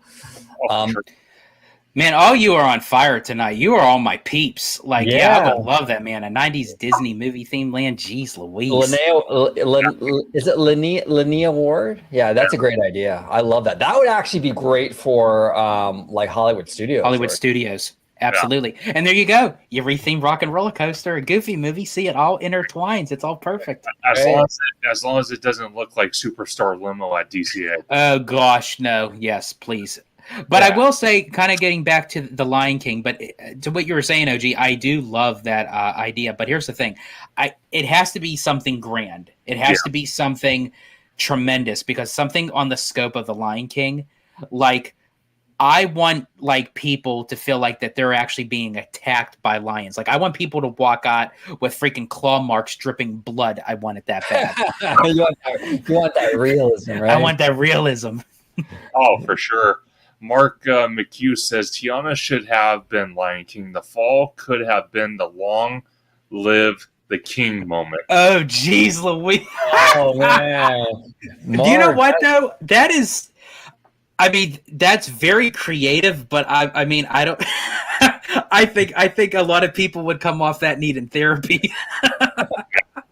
But very clever, but very, very clever. I actually like the fact that you're climbing up the lift hill and you hear the Stampede music. And Scar, you can hear him in the background. And then you get right up to the top and you see the silhouette of Scar gripping onto Mufasa. And then when he goes, "Long live the king," and he pushes Mufasa off, boom, that's when you go down. Oh my God. That is so horrific and bad. I love it. That's fantastic. That'd be incredible. So I wanted to ask you also if they were going to bring some type of Latin America land, and we're looking at right here where Goofy Sky School is, this whole area right here. Correct. Right. Okay. The thing I see is with all the festivals that DCA has, you know, you got festivals of the holidays, you got Lunar New Year, you got the Food and Wine Festival. How would they incorporate that into these events? I think honestly, the Latin America, I think would fit perfect with those events. I think honestly, it would probably help out the events even more, because then you would have the Latin American cuisine, because a lot of times I tell you, California has some of the best cuisine I've ever had, especially like street tacos and stuff like that. Oh my gosh, it's like phenomenal. I think actually that would be kind of like a match made in heaven. And I'll even go a little step further, because you showed just that spot. OG, I know you're gonna bust my balls for this, and I've said it every time, but I just have to say it. To me, the Little Mermaid. That's the sound of me after he busts my balls. Yes. Hey, don't make me cook on my water, please. that I personally feel that the Little Mermaid at the time, when they were doing that seaside pier kind of feel, it fit. You had the Little Mermaid, you had Jumpin' Jellyfish, you had Triton's Carousel, Ariel's Grotto. It all fit in perfect. Right now, the direction that they are going, the Little Mermaid just doesn't fit. However, the Little Mermaid does deserve a place, but I feel like that should be over at Disneyland. Speaking of the Renaissance era, and that building could be for the Coco Dark ride. Sure, right. That would make sense, George. And you know, we're probably with Disneyland Forward, they're probably going to want to do some sort of like at Disneyland, maybe some sort of maybe even they revisit like a what's it called? Fancy Springs, like in Tokyo, yes. Where they can't use the same properties over there because of like, you know, the what is it, like that clause, right? They can't clone anything from Tokyo for like 5 years, but they can do a Fancy Spring style land with other properties. Maybe one of those properties is the Little Mermaid, you know, and move it over to Disneyland. So that makes a lot of sense. Exactly. And I just have to say too, and forgive me if I'm not saying your name correctly, Linnea Ward. Yeah. This stream is delightful. First time here, loving it. Well, we thank you for joining us. We greatly appreciate it. And so definitely keep following this guy up here. He does amazing work on the channel. And also we're part of Orange Grove 55. If you haven't checked us out our channel as well. I mean, it does come with a warning label. We don't, apply free therapy, but I mean, you might need it after you watch us. But it's definitely a good time. So definitely, we do a lot of interesting collaborations, like we do with Conductor and our fellow friends and everything. It's just in the words of Mickey's Mixed Magic, it's a good time. There we go. Exactly. Oh, and speaking of Linnea, when you had mentioned about the Goofy movie with the Splash Mountain with the waterfall, that was a good one. And then, there we go. Should have been the Goofy movie waterfall.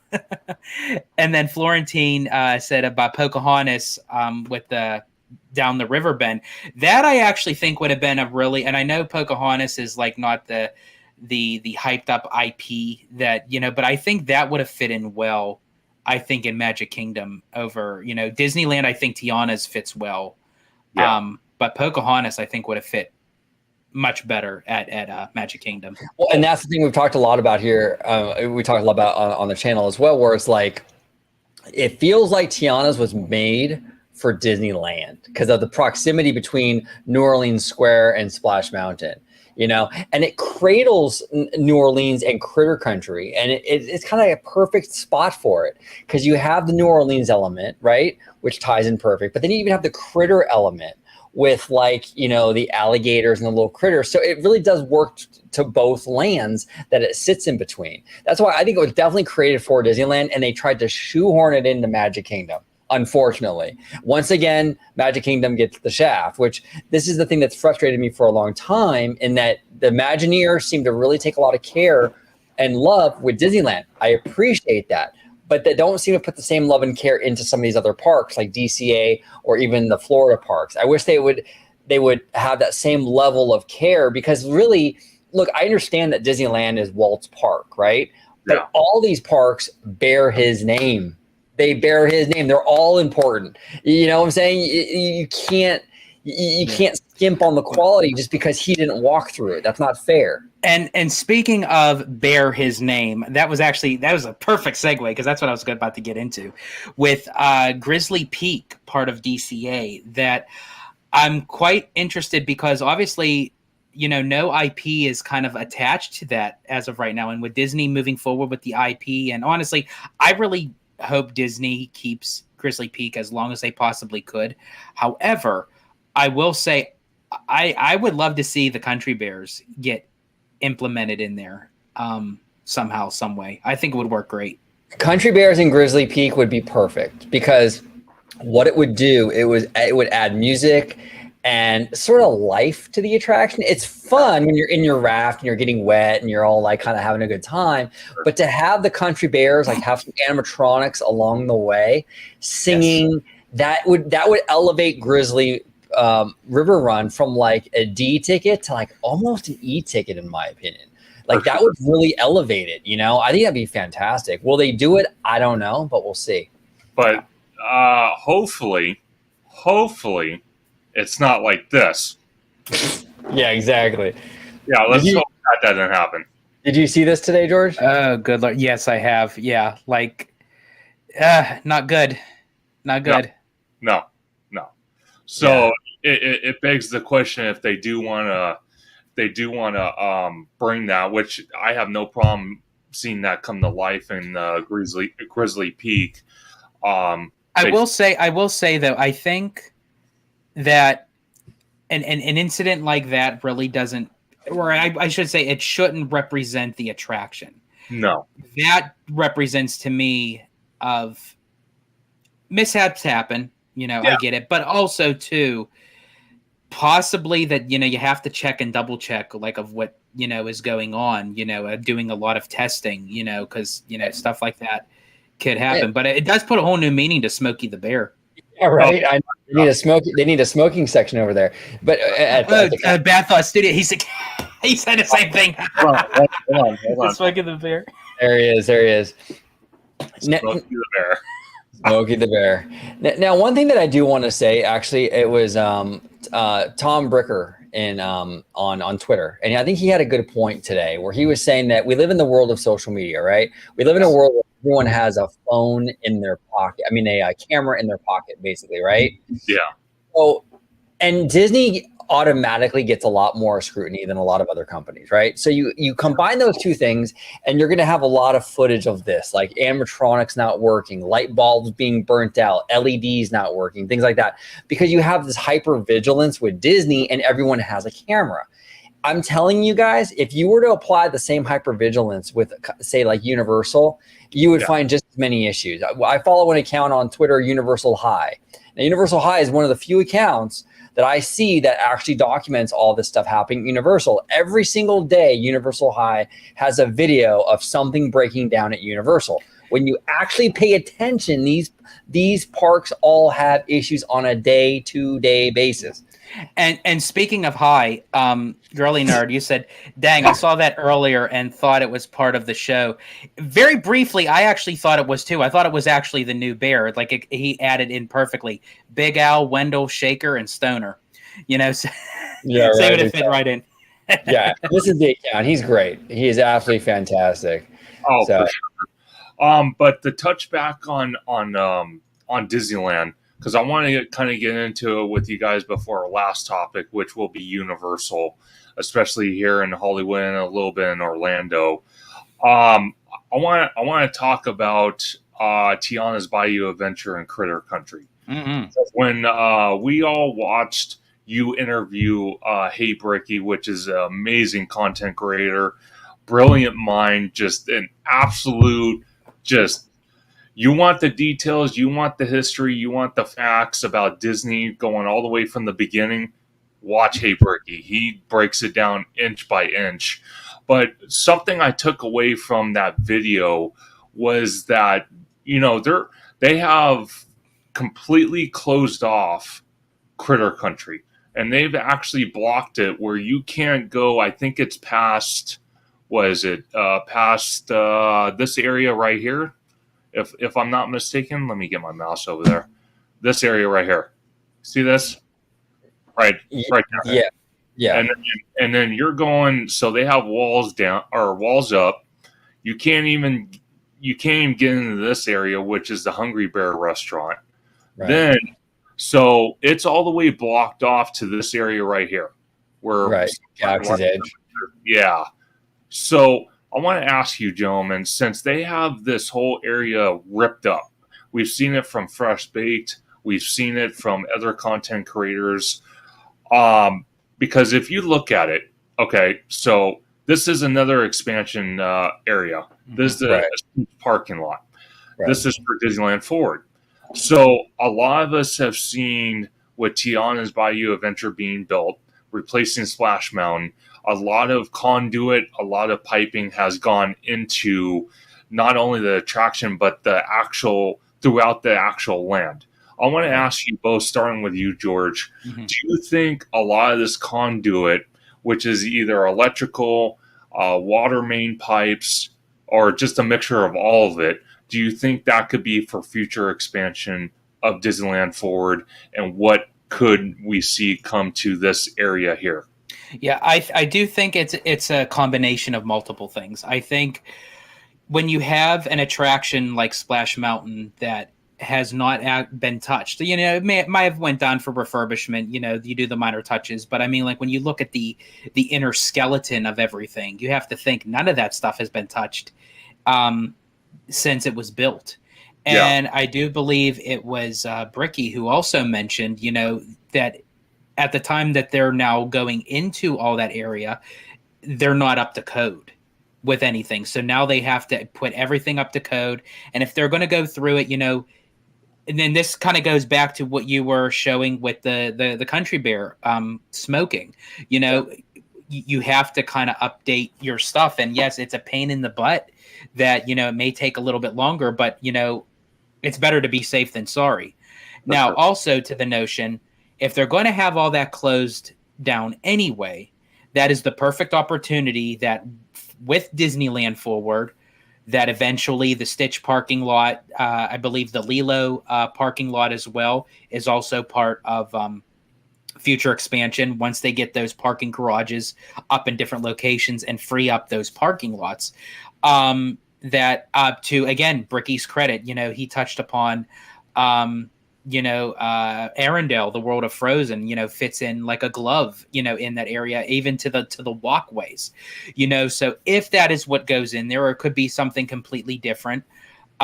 Disney is going to want to update the walking paths, the structures, because as Bricky had mentioned in his video, that is going to be the starting point, that once they open up the gateway beyond Critter Country, and it goes into Arendelle, or it goes into Tangled, or it goes into, hell, I'll even just say possibly, we don't know, Zootopia, we don't really know or it could be something completely different and new that, that won't come for another 10 years. But they want to have all that structure ready. That will lead into that new section part of Disneyland. Sort of kind of like how they did with Galaxy's Edge, where they had to rework the Rivers of America and everything. So Disney's probably thinking, you know what, if we're going to have it shut down anyway, let's just go all in and do it now. And that also includes the many adventures of Winnie the Pooh, because I do believe, I don't know if if Disney officially confirmed it, but they are in talks, and people are like throwing rumors out there too as well that Winnie the Pooh might possibly be getting a lightning lane. Yeah, and here's the thing. You're right, George. It's not a coincidence that they're shutting this side of the park off. They're taking the opportunity with Tiana's being built, with Critter Country being kind of reimagined or renovated, whatever they're doing with it, and Haunted Mansion. They're taking the time to shut it all down. They're probably going to reconfigure walkways, reconfigure the bridge, all this kind of stuff. They're updating the infrastructure with the inevitability that this is going to be the gateway to whatever Disneyland Forward expansion will come across the street. So that's why they're doing this. That's why this is all shut down. I know a lot of fans get upset. Oh man, this whole end of the park is shut down. It sucks. I get it. Short-term pain though, long-term gain. This is very much a kind of building for the future kind of thing. And they want to get in there and they want to update everything in the walkways, like George was saying.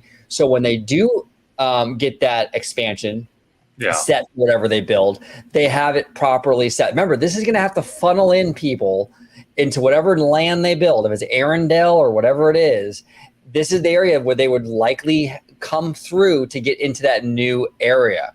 So they're likely updating a lot of these walkways to accommodate that, right? They did something very similar with Galaxy's Edge, actually, right? In the lead up to Galaxy's Edge, it was called Project Stardust, where they were widening walkways, taking down the kind of leveling out the curbs and what have you to kind of make way for these massive crowds. I think we're seeing something similar here in preparation for any Disneyland Forward expansion. And OG, let me ask you, since I kind of touched upon it a little bit, and you did as well with like the world of Arendelle. I know we talked about it many times on our channel, but a lot of people haven't, might have missed those shows and what have you. You do have some concerns, or at least like a little bit of your own pet peeve of like Arendelle possibly going into. Oh, those. You want me to yeah, I want you to get into that. Yeah. Oh man, I'm gonna sound like the biggest hater though, George. I'm the biggest hater. I hate the way that you walk, the way that you talk. No, I'll get into it. No, this actually bothers me. Okay, so right here is where it's rumored that a Frozen Land, Arendelle, would go, right? That's awesome. The Frozen Land that they built over in Hong Kong is gorgeous. Very, very well done. My issue with this becoming Arendelle is I feel Frozen is very much a Fantasyland IP. So if you build Frozen Land here, Arendelle, it feels like something that belongs in Fantasyland. So when you build it on the other side of the park, it feels a little bit redundant, right? It feels weird to have Fantasyland with all the princesses and all that stuff, and then you go across the park and now you have a whole land dedicated to Frozen. It feels a little disjointed to me. I would much rather have them get rid of Autopia or the motorboat cruise area and build an Arendelle there, because then you're connected to Fantasyland. It kind of makes a little more sense. Frozen away from Fantasyland, it feels weird to me. Yeah. It's too much of a Fantasyland property that when it's existing outside of Fantasyland, it feels like a redundancy, if that makes sense. For sure. Since we're in Disneyland, I want to transition to Tomorrowland. I know this has been going Best land in the park. Oh, easily. More like the relic of the dead, in my opinion. There's nothing going on there. So I know I did a video. I know you guys did a video as well. The one thing a lot of people are talking about, again, since D23 is only less than a month away, the biggest thing that people are talking about. I'm so sorry, Conductor. I'm sorry. I have to just fix you on that. We're just a dream away. Okay, a dream away, or a horizon away. Right, exactly. The biggest talk that's going on is the people mover, and I want to start with you, OG, if I can. I talked to you. I think it was on one of your videos. If not, I talked to you on Twitter. You had a source, and I know you can't name this source, but you had a source that his company actually got hired by Disney to assess the People Mover tracks. Yes. And from what we talked about was that your source basically said him and his company evaluated the tracks. They weren't as in bad shape as people are led to believe. And again, this was a few years ago. Right. Can you touch up on that? Yeah, no, absolutely. I got a DM from a gentleman who works for this construction company, right? And his company was hired by Disney to evaluate the People Mover track to see if it's viable, to see if they can still utilize it, or is it beyond saving. And this gentleman told me the track is not in that bad of shape. You know, a lot of fans kind of jump to conclusions. They hear something and then they just repeat it because that's what they heard. But this guy, his company actually assessed it. Professionals looked at the track, and it's good enough it's good enough to work with it, right? Now, does that mean that they're gonna do something with the People Mover? I really don't know. Now, this would be the easiest slam dunk in the world for Josh Giamaro to get on that D23 stage and to announce the People Mover is coming back. He basically wouldn't have to announce anything else, and I think that would be probably enough for Disneylanders. You know what I'm saying? Will he do that? I'm not really sure. It's tough because the People Mover doesn't have an IP to it, right? And so is there any incentive, right? Now, I brought up the idea that, now these attractions are monetized through Lightning Lane. So yes, they would likely make some money on the Lightning Lane end of it. So that is a little bit of incentive for Disney. But when we had Hey Bricky on the channel, he brought up a great point. The People Mover is a people eater. Yeah. So Lightning Lane isn't going to be as attractive because the line doesn't usually back up that much. You know what I'm saying? So even that element of it, there isn't a whole lot of money to be made there. So it's just kind of interesting. I don't know. We'll see if we get the People Mover back. I'm really doubtful. But if Disney has already made a decision to not bring it back, then what they need to do is they need to bulldoze the track and clear that out. It really is an eyesore to have the track, especially over the Autopia area. It looks really, really bad. Yeah. And I'm telling you, like that, it's an eyesore. If you're not going to do anything with it, Disney, then just bulldoze it. Get rid of the track all together. I'm gonna actually go a little bit of the opposite route. I'm gonna be a little bit optimistic because with the People Mover, that is, because knowing OG, he's just completely negative about it. But dude, I'm a hater, bro. The way that you walk, the way that you... No, I was kidding. Go ahead. No, I was just kidding too. But I think that there still could be potential for the People Mover to come back because the source had said that the track isn't in as bad shape as a lot of people think. Plus, if Disney is only going to kind of band-aid the rest of the land with because they don't want to spend too much time and money because they want to look elsewhere with Disneyland Forward and what have you. I think honestly, just to kind of put a better Band-Aid on the wound, so to speak, if that is the case, to just say, hey, you know what, the People Mover's coming back with a vengeance. I think, honestly, I don't think really people would care about what else they would do with the rest of Tomorrowland for right now.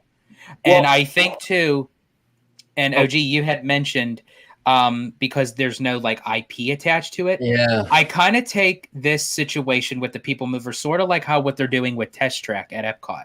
Yeah. When Test Track comes back, they're bringing it back in a new way, but there's not essentially an IP attached to it. Right. They're placing it with the World of Motion. That was the old retired attraction that Test Track replaced. Plus, if we get the highly rumored, but I mean, it looks like we're getting at the Walt Disney audio animatronic in the Great Moments with Mr. Lincoln. What a nice like combination that we would have for Disneyland's 70th. Yeah. That we would be getting the Walt Disney audio animatronic for Lincoln, and also the People Mover, one of kind of his own creation when it came to even Epcot's transportation that was supposed to be for like like the living quarters, sort of. Yeah. Well, Yeah, I was just going to bring up a point. So, another content creator I've been watching lately is, Mickey Views. And he talks in some of his videos, and this is in the past, this is not recent, but Epcot early on. So Epcot, in the early stages, a lot of the attractions were sponsored by companies. right. So, if to George's point, and even your point, OG, if they're gonna put band-aids on Tomorrowland, they don't have a plan to bulldoze everything in Tomorrowland, start from scratch. Why not try to get the People Mover back online and have it sponsored by a company? That way the funding is there. So if they need to make improvements to the track, they need to make improvements to fit all guidelines, all safety concerns. Why not go that route? That's a great idea. That's a great idea. And like Theme Park Casual was saying, People Mover does not need lightning lane. I would agree. I was only bringing that up because I'm thinking like I'm putting my business brain on, my business hat on, where it's like, if you don't have an IP, Disney has to see some sort of financial incentive, right? So monetizing it is an incentive. But Conductor, your idea is even better, because your idea, you can take a company like Apple, for example, have Apple sponsor the People Mover, and you're not fronting the entire bill for the attraction. That's the way to go. And Disney hasn't really done that a lot. They've kind of fallen off with the sponsorships, which surprises me because it's such a win-win for them in a lot of ways. But yeah, that would be great. You can have Apple, you can have any kind of tech company sort of sponsor it and bring it back online. And really, if you bring back the People Mover, but you just kind of spruce up the aesthetics of the rest of the land, you're kind of good for a while. Yeah. I've said before on OG55 with George, it's Tomorrowland really doesn't have a substance problem. Not really, except for Launch Bay, I think, right? But Sure. For the most part, the attractions, whether it be Star Tours, Astro Blaster, Space Mountain, even Autopia, these are very popular still.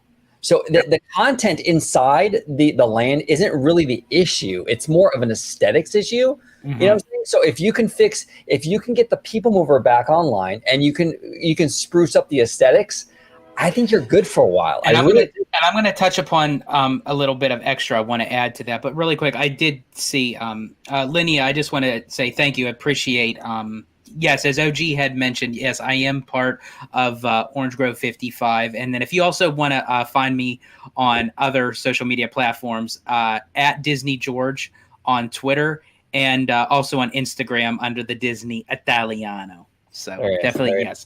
But now coming back to Tomorrowland, what you were saying, OG, is actually now my wheels are turning a little bit, because I think what would be perfect for Tomorrowland is, instead of moving into the future, in a sense, move back through the past. And when I say that, I think that would be so perfect for Disneyland's 70th or even 75th, I will even say. Okay. That if they were to kind of, I'm gonna go balls to the wall. I'm gonna go for it because that's who I am. If they were to even bring back the Carousel of Progress. Uh-huh. Now, when I say that and people say, okay, well, that's a very old retired attraction. Well, the Country Bear Jamboree was very old. It was an opening attraction, part of Magic Kingdom back in 1971, but they updated it. What if they re-spruced the Carousel of Progress in a new way, with a new storyline, a new way of futuristic terms, but you're going back into the past with a classic Disneyland attraction that screamed Walt Disney. I mean, it was part of the 1964 New York World's Fair.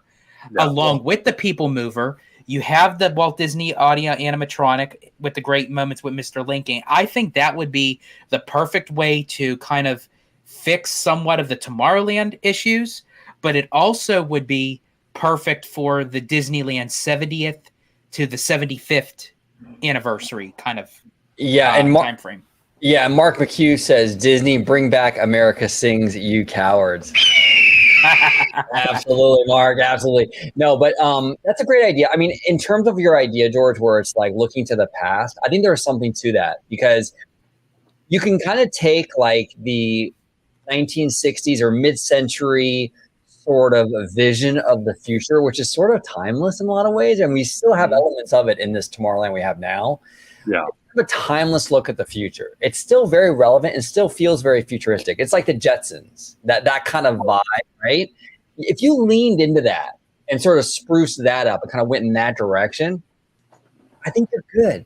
I really think you're good. I think that you can get a lot more years out of this. I think you can get a lot of years out of it, for Tomorrowland. So we'll see. But yeah, for sure. And if they decide to go, in the future with Tomorrowland and look at 2055, which was brought up back in the, I think, if I'm not mistaken, late 90s, early 2000s. Right. I might be wrong on that.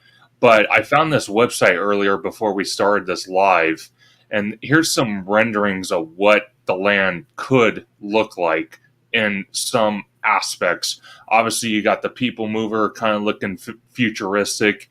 You got Alien Encounter, which is an extinct attraction, which Pizza Planet, the restaurant, took over eventually. Right. So, this is kind of a futuristic type design of what they can look at, but going in the past is not bad either.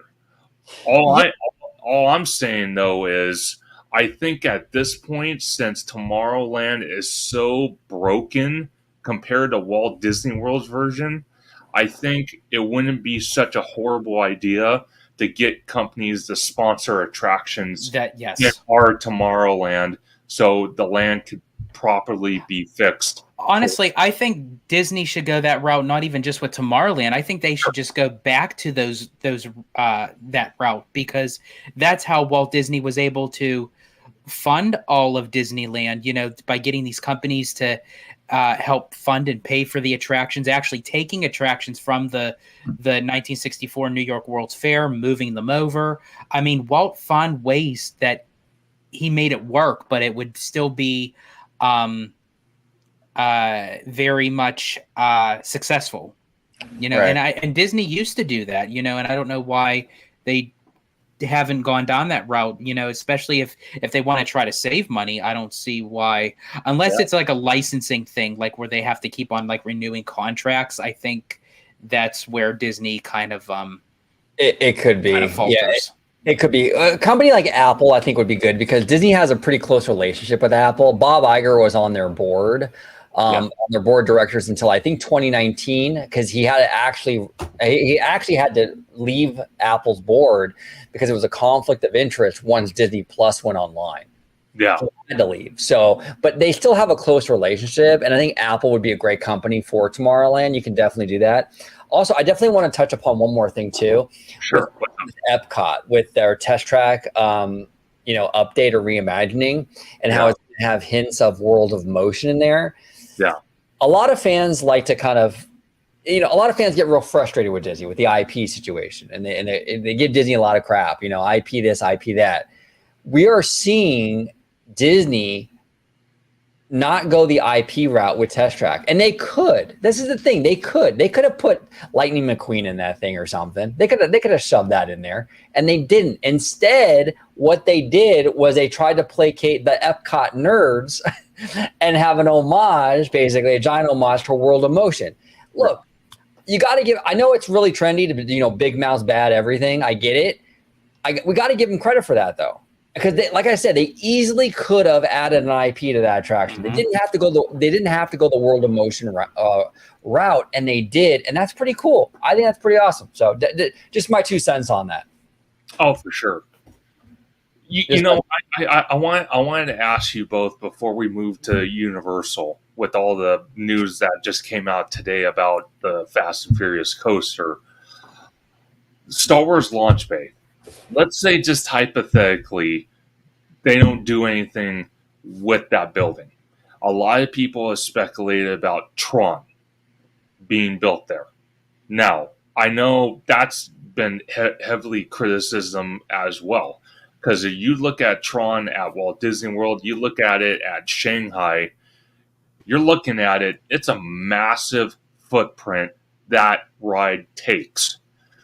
Would you guys want to see that if they're not going to do anything with Star Wars Launch Bay, or do you think Star Wars Launch Bay should stay there, but they should actually put a new attraction? I think for Star Wars Launch Bay, before I do, I just have to give a shout out to a good friend, Maybe, that's in the chat. Yes, Maybe's in the house.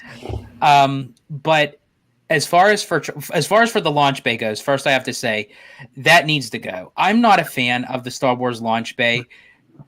They have a whole land dedicated to Galaxy's Edge. Yeah. And it's like they have this Star Wars Launch Bay in Tomorrowland. I say, honestly, burn it to the ground and piss on the ashes. It's like I don't need it there. Yeah. And just by the way, folks, I that's a metaphorically speaking.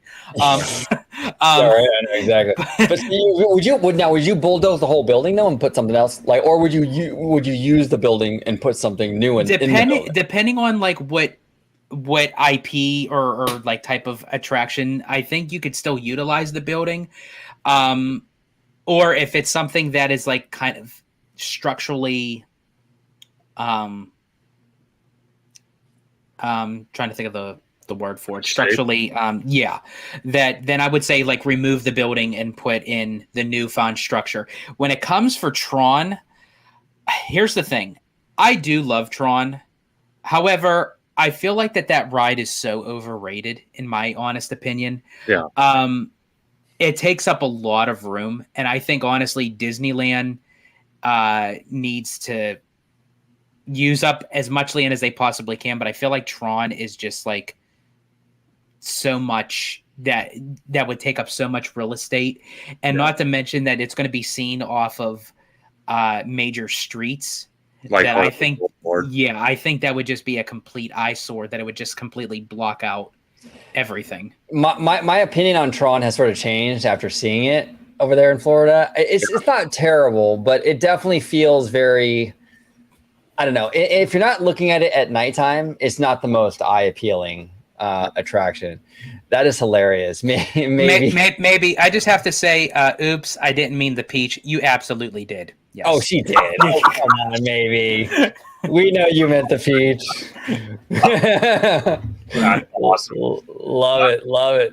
One thing I do want to touch up before we move to Universal is that it just came on the news today. I saw it on Channel 5, I believe it was, that LAX, they are in the preparations of building their own version of the People Mover. Yeah. So you have companies out there that do know how to build this. So it's not out of the realm for that to come back online at Tomorrowland. No, well, and it might not even be for Tomorrowland. You know, we know with Disneyland Forward, they have the ability to build a third gate in the Toy Story lot if they wanted to. They might build a LAX style People Mover. Obviously, you can't do the Tomorrowland one. There's not enough people, those little cars, you know.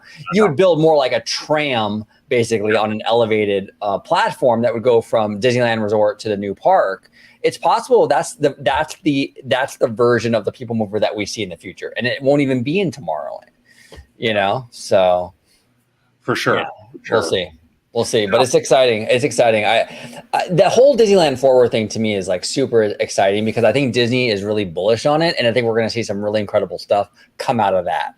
You know, I'm not as optimistic on the Tomorrowland stuff. I think the Tomorrowland stuff is sort of, like we said, kind of a Band-Aid right now. Yeah. But the Disneyland Forward stuff, I think they're really bullish, and they're dealing with some big IPs with Disneyland Forward, with Frozen possibly, and we know with Avatar. So I think they're going to put a lot of money and love into it. So it'll be cool. Yeah, no, definitely. And one thing that you guys did in your video for Tomorrowland was the fact that they want to update this land or do whatever they're going to do to Tomorrowland before they start Disneyland Forward. Right. So there is something going to be done to this land. To what level, we just don't know. We just don't know. Yeah, and I'm telling you right now, if Daddy Josh gets on that D23 stage and says, "Hey, guess what, everybody? The People Mover is coming back. I am telling you, that place will erupt. People are going to go nuts for that. I'm telling you, I'm hoping and praying that of what I am envisioning this presentation to be, God help the people that are sitting in front of us. Because when I get into my mode with this stuff, this is like the Disney Super Bowl. So, like, you will hear me echo through that whole entire freaking arena. Oh man, I can't wait, dude. I'll be sitting right next to you. I did see you at the 2019 Expo, but only for like a little bit. You're waiting in line for like a Moana thing or something. To meet Ali'i Carvalho. Yeah. Yes. But it was only, we were still kind of like, that was kind of new. Like we were like, still kind of like early friendship, now we're like, we're bros. We're bros. You know what I'm saying, bro? We're bros. So now we're going together for 3 days, man. I'm gonna sit next to you, and I'm telling you, that park panel is gonna be crazy. It's gonna be crazy. Yep. Sure. Yeah, I'm still trying to get this guy to go to Water Bomb Festival with me, though, and maybe two. We all got to go to Water Bomb. Here's the thing: I want to go. It's the dates that are. I gotta try to figure out the dates. If I could swing that, I would so go to that. Oh yeah, speaking of peaches, right? Anyway. Oh man. So our last topic is some news coming out of Universal Studios Hollywood. Some new pictures have erupted of water bombing. Maybe. Maybe. Maybe. We'll have to come up with a soundbite for that one. Stay tuned for that. So these are courtesy of Mondo from Five Fires. They have currently added new supports on the hillside for Fast and Furious.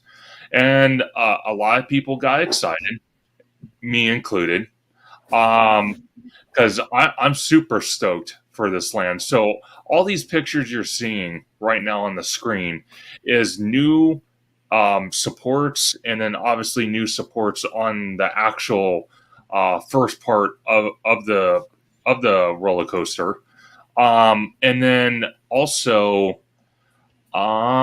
where is mine? Because I posted. Okay, first of all, I've never gotten a reaction like that ever in my life. So 25,000, bro. That's good, man. That's really good. Nice. For 2 pictures. I want to ask you guys. So looking at these supports, and obviously my pictures are 2 days old. So let's go back to Mondo's because he has better pictures. Let's face it, he was there today, so I'm going to give him the more of the credit. Let me go back. Here we go. Okay, so Theme Park Wizard, really great content creator, great friend to both me here on Theme Park Conductor, great friend to you guys on the Orange Grove 55 team. He posted a statement that Universal put out probably about a month and a half ago. And what it said basically was in July, which it's now July, kind of mid-July, late July, that more supports, more track pieces, and then they are going to be pouring concrete, digging more holes, and possibly starting to build the not load station, but the show building for the actual attraction. What do you guys think about this progress? I'm going to start with you, George. Yeah, I think this is. I find it very creative of like what Universal Hollywood has to do to try to get something new in, because it's not only the amount of space, but it's how it's actually structured. It's basically honestly like on a mountaintop, and there's so many layers that have to move up and down. So to fit in a full-fledged roller coaster in there, I have to give them props for it of how that they actually are building this. But I also think it's very creative because of it works to their advantage because of how they have to build the coaster. Yes. And the IP that's behind it, which is Fast and the Furious, of how that you're shooting up and down like these rolling hills and going around and in through those godforsaken escalators and everything. But it's like I gotta commend them on it. But But Well- OG, like what are your thoughts on it? Because I know you're dying to ride this. Like you're gonna. Oh be yeah, first yeah. one. I'm a huge thrill junkie. Yeah, I just can't wait. You know what I'm saying? No, this is not my cup of tea for sure. But I like how they're taking a big weakness, in my opinion, at Universal. The weakness being the multi-level thing. I think it leads to sort of a sloppy layout for a theme park. That's just my opinion. I know Universal people get upset with me when I say that, but I do. But here is the thing, right? They're taking a weakness, which is the hill and the escalators and all that stuff, and they're turning it into an asset, into something that's actually pretty cool, right? So like George was saying, they're utilizing this hill and the escalators as a way to sort of incorporate that into its design. So it'll be going along the way on this hill. I think it's even going to circle around the escalators and things like that. That's really, really clever. You're utilizing something like that in a really creative way. I think it's fantastic. And this is something that you're not going to be able to get anywhere else. They can't really clone this the same way in Florida because they don't have this setup here with the escalators and the hill and the whole thing. So this is going to be a one of a kind here for Hollywood, which is fantastic. Universal Hollywood, at least, has largely been overlooked when it comes to coaster enthusiasts. Okay, there's just not a lot for them to do at Universal Hollywood. This is going to change the game for that. So if you're a thrill junkie, you like coasters, this is going to change that for sure. So it's definitely a win-win for them. And also another positive thing I think is that, you know, we can finally get rid of Supercharged on the tram tour. I think that's abysmal. Like even like with Universal Orlando, like they could tear that whole entire thing out and put a popcorn stand, and I'd be thrilled. Yeah. Oh, I'm telling you, man, it's horrible. It's horrible. For George though, instead of a popcorn stand, we're gonna put like a little stand that sells little Swedish meatballs. There you go. There you Meet the bowls. Yeah, exactly. I'm telling you, man. Yeah, that's a positive thing too. So overall, it's a win-win all around. I think it's a great move for Universal. Will I be on that ride? Absolutely not. But I think a lot of people that are into that kind of stuff will love it. So. Oh, for sure. And then one thing I do want to bring up, I did get some information. I have to keep the source confidential, of course. But they, due to the recent lawsuit that Universal is facing on the tram tour, what the lawsuit was I think if I'm not mistaken, it was a mom and her kid. They were on the tram tour at night. I think it was one of the last tram tours of the night. They were going through this area here where the picture cars are. You got the picture cars right here. They were going through, this is the old Fast and Furious attraction. They were going through, and then this is the Jurassic Park area here. So as the tram goes through, the tram has to make a hard left to go down to Old Mexico area where the storm area is. Apparently, according to the lawsuit, it states that the mom and the kid fell out of the tram, and apparently they got hurt from what we heard. So from this source I heard from, they are stating that the Jurassic Park area and the picture car area, Universal is looking into relocating both of those areas to other areas of the studio tour where it can go. Because apparently this area in question right here is a major issue. Yeah, it is. And I think like something like 15 people actually got hurt on that tram tour accident, and I think one of them or a couple of them were serious. So it was a big deal, you know what I'm saying? And there's not a lot of people talking about it because it was Universal, but you know, but it was a huge deal, you know. And kudos to you, Conductor, for bringing it up because, like I said, not a lot of people do talk about that tram accident. But I think this was actually a good idea. If they can reroute this thing and avoid that turn, do it. Really, why would you continue to roll the dice? You know what I'm saying? I think it's a smart move on their part, you know? I mean, unless they can fix that hairpin turn, but I don't think they can. No. George, what do you think? Yeah, I think honestly, in whatever case it may be, whether it's Disney, whether it's Universal, whether it's SeaWorld, Busch Gardens, Knott's Berry Farm, in any case, that if you have an issue, it is always best to take care of business. And honestly, Universal would be making the right move if, this is a problem for future tours and tram vehicles that go through that area. Then they would be in the best interest for Universal, for the trams, and for the guest safety to relocate the Jurassic Park area and everything else in that area and kind of reroute the roading.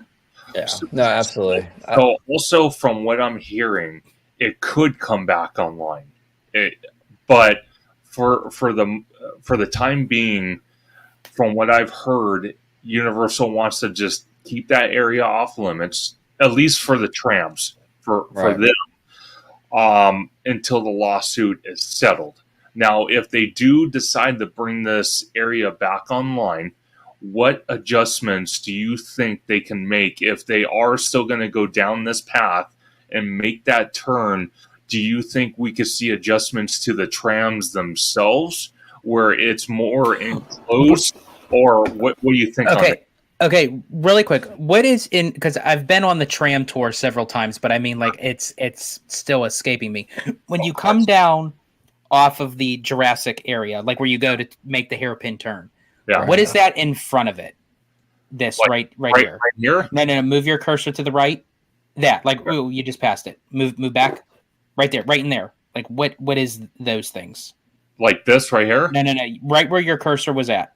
Oh, right there, that. Yeah, there you go. Oh, so the houses, that's part of the Jaws attraction. That's Amity Island. Okay, so that's the back part of, like, the houses, like when you circle around. Okay. Because what I was thinking, if they can kind of maneuver some of those set pieces and make the road a little bit wider. Good idea. So that way it's not so sharp that you have to make the turn right away as you're coming down off the incline. That's a great idea. If you can move those houses, those structures right there, or reconfigure those, George is right. You can make it less of a hairpin. It's those structures that are making it so tight. Yeah, you can figure it out. I don't think are those structures that important to the overall Jaws experience. I don't think so. It's just a nostalgic to kind of show, like, the town's there. But I do agree with both of you that they could be relocated, because that's what they did with Cabin in the Woods, where the World of War sets are. That got relocated, and that's a big, giant cabin house. So it is possible to relocate that. But I think also if they do that, which is not a bad idea, I think they are going to retrofit some of the newer trams, maybe not the old ones, the diesels, because they are planning on getting rid of those completely and going all electric. I think the electric trams will be retrofitted if this area stays on the studio tour, to enclose the tram cars a little bit more, so it's less enticing for the guests to fall out or get injured, for that matter. Makes sense. Yeah, makes sense. There's ways they can work around it if they have to. Absolutely, they have options, Oh, for sure. And then one last topic I want to bring up, since we're on Universal, is the Simpsons area. I know that's been talked about a lot, and it kind of ties into Disney, right? Since Disney bought 21st Century Fox. What do you guys think? What's your speculation on what could replace the Simpsons land completely? It would be I don't know if this is the going theory right now, but what would be perfect for that spot is a mini version of Dark Universe. Now, the reason why I bring that up, for a couple of reasons. Number one, Dark Universe, the Universal monsters are like the Disney princesses, okay? It's like the core of their brand, okay? So they're very important, right? So that in and of itself justifies a presence in the park. I would love to see Frankenstein in a tutu. Yeah, me too. I think it'd be great. It'd be fantastic, dude. But yeah, so I would like that. But here's the thing too. It also segues into Wizarding World, I think a lot better. You have right now, it's very jarring when you have like this Simpsons area, which is a brightly colored, buildings and everything going into like, the Harry Potter stuff.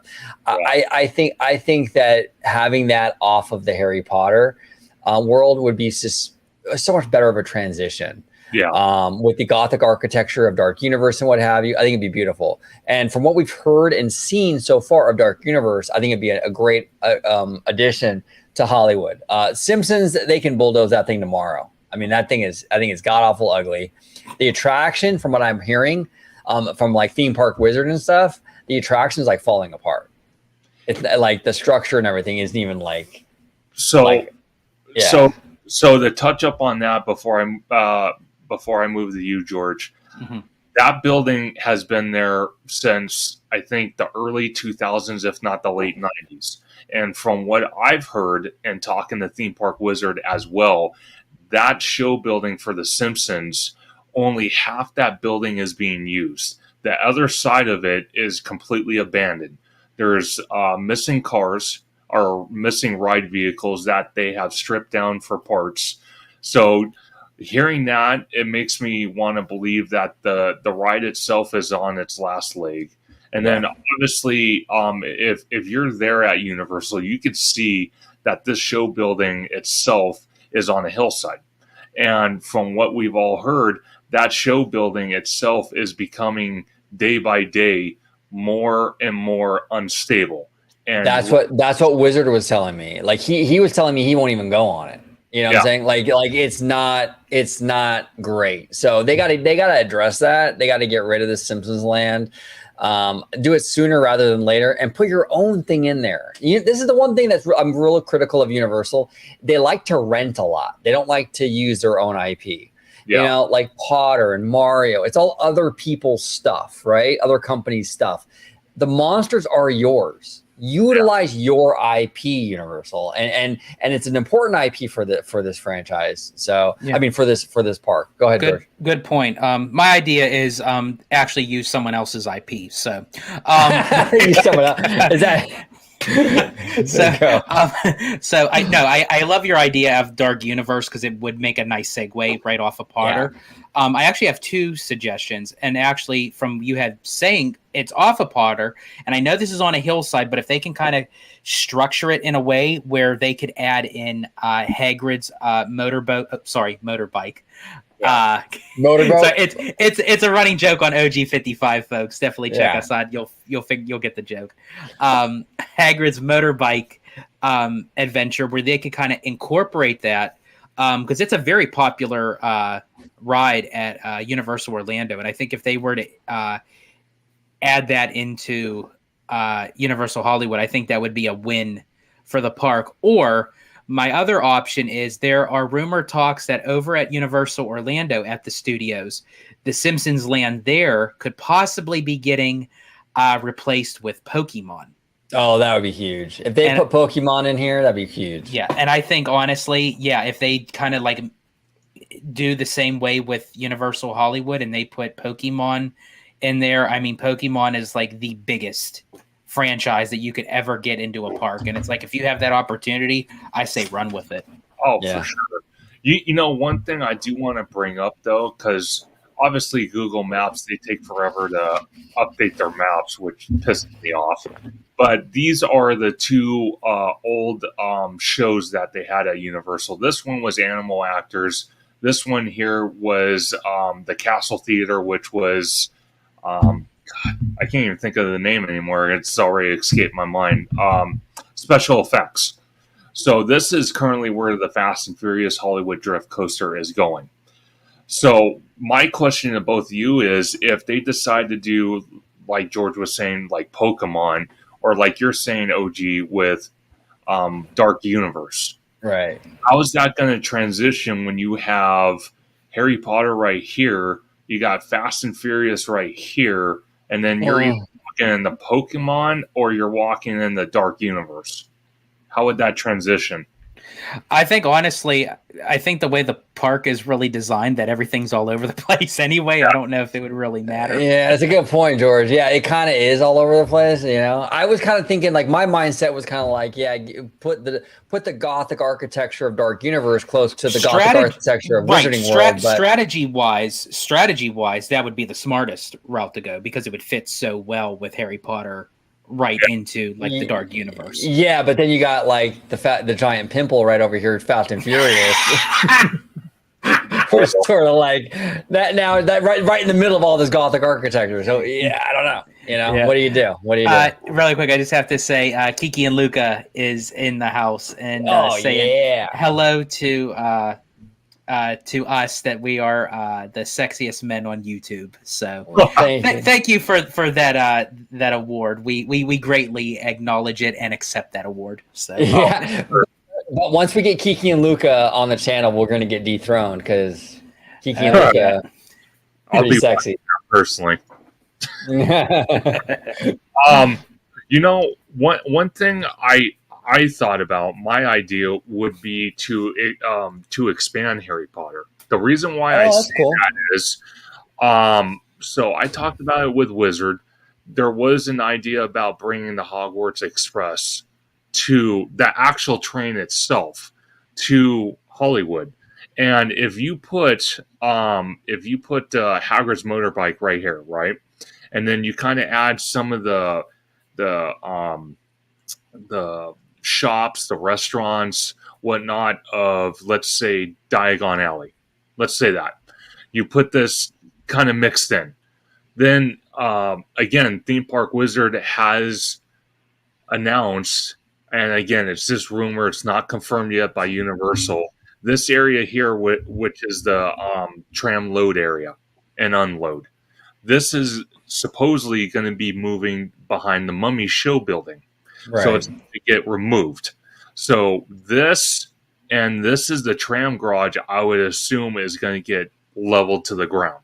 And this is behind, obviously, the world of Harry Potter. So if you look at it, you're looking at this, right?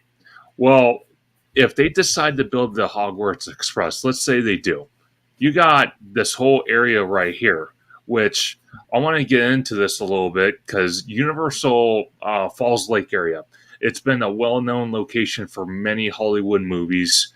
Many movie productions has used this area. Then you got the Fast and Furious Supercharged, which everyone hates, including myself. If you leveled this whole area, especially the Nope set, because that's supposed to be that was only supposed to be temporary. That's not forever. Yeah. I just have one thing to say about that movie. Nope. Perfect. Well, the problem with Nope is that it's so anticlimactic. Like they pull you up into this thing, and there's all this intense buildup. Yeah. For nothing to happen. It's just a bunch of flickering lights and sound effects. And then you go, it just kind of, it's weak. It really is. But from what I'm hearing, it's going away soon, isn't it, Conductor? It is going away. So a rumor that has been spreading off and on for months was that after this year of HHN, it's supposed to be removed. Now, how concrete that is, I have no idea. I don't know. But from what we can see at Epic Universe, they are building the Ministry of Magic Land. And a lot of people were talking about, well, maybe they can build that here. Because Diagon Alley in Orlando, which was originally set to be for Hollywood, went to Orlando. And they just celebrated their 10th anniversary. So my question to both of you is, why would they build Diagon Alley when they can build the Ministry of Magic? No, that would be a smart move because you're right. Diagon Alley is a decade old now. Hard to believe. Time flies, but yeah, it's a 10-year-old land now. So Epic Universe will be fresh off Epic Universe. If you can start work on that now, you can get Ministry of Magic open maybe in 3 or 4 years. I don't know. That might be the move. Again, just like with Disney, it's like when we were talking about like with Radiator Springs Racers coming to Magic Kingdom for Beyond Big Thunder. It's like, why would you take a great attraction, but it just doesn't fit there? Now it could Escape from Gringotts could fit here, but again, you're taking a decade-long attraction Right. It's like, if you're going to be working on something that's brand new and fresh with new technology and a ride system and a ride vehicle, it would only make sense to then, if you're going to expand the Wizarding World, then to put that in there. Or you could do something completely different, get a little creative. Yeah. Oh, But I for wanted sure. to ask you, does Conductor, or even OG, if you know, does anyone know like the fate of actually the mummy itself? Wizard was telling me that it's on the chopping block, like it's gonna get removed. We don't know what. That's the last time I heard. That was a little while ago. What have you heard, Conductor? So I've heard actually the exact same thing. I've heard that by 2025, and again, that's a rumor, 2025, that will be closing. There's been multiple rumors if they're going to tear it down to the ground and build either an extension of Jurassic World, or they're going to build the Donkey Kong land, or I've even heard a different Nintendo property. The recent rumor I heard was Dark Universe can go in this area. Now, how true that is, I have no idea. That's interesting. I do feel if they do want to bring Dark Universe to Hollywood, I think they need a huge footprint. That's why I said earlier I don't think it'll go in the Simpsons area, because it's such a small footprint. If you're going to utilize Universal Monsters, which basically jump-started the studio, Right. you want to broadcast it in a way where it has enough room to add as much as possible. Yeah, no, that's a great point. That's a fantastic point. Yeah, and this building is big. It's huge. I mean, you bulldoze this thing, you got some acreage there, and you can even go maybe a little bit across the street if you wanted to, and kind of dip into that Panda Express. As long as they don't get rid of the corn dog place right next to the Mummy, I'll be fine. I love those corn dogs, dude. The spicy corn dogs. Oh my God, they're so good.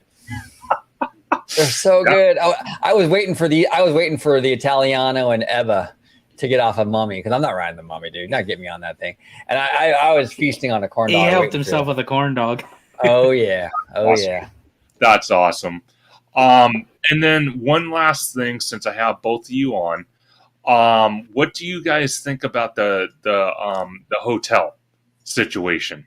Oh, I think it's brilliant. And this is the move that Universal should be doing, is tap into a much more tourist based sort of crowd, or whatever you want to call it.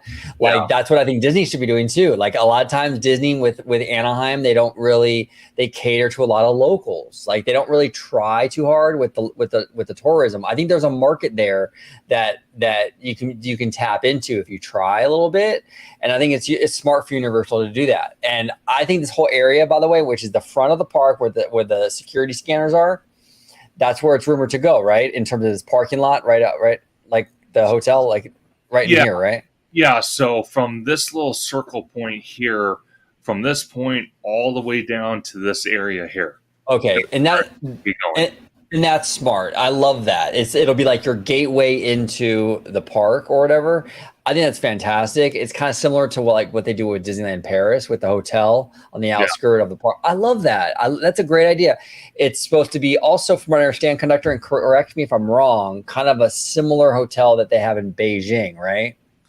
Yes, and the growing rumor on that is it's either supposed to be that, or it's supposed to be the hotel they're building for Epic Universe right now.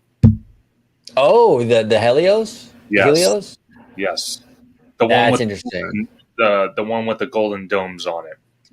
That would be pretty wild, man. Both of those are really nice. So this is gonna be a luxury hotel. This is gonna cost some money.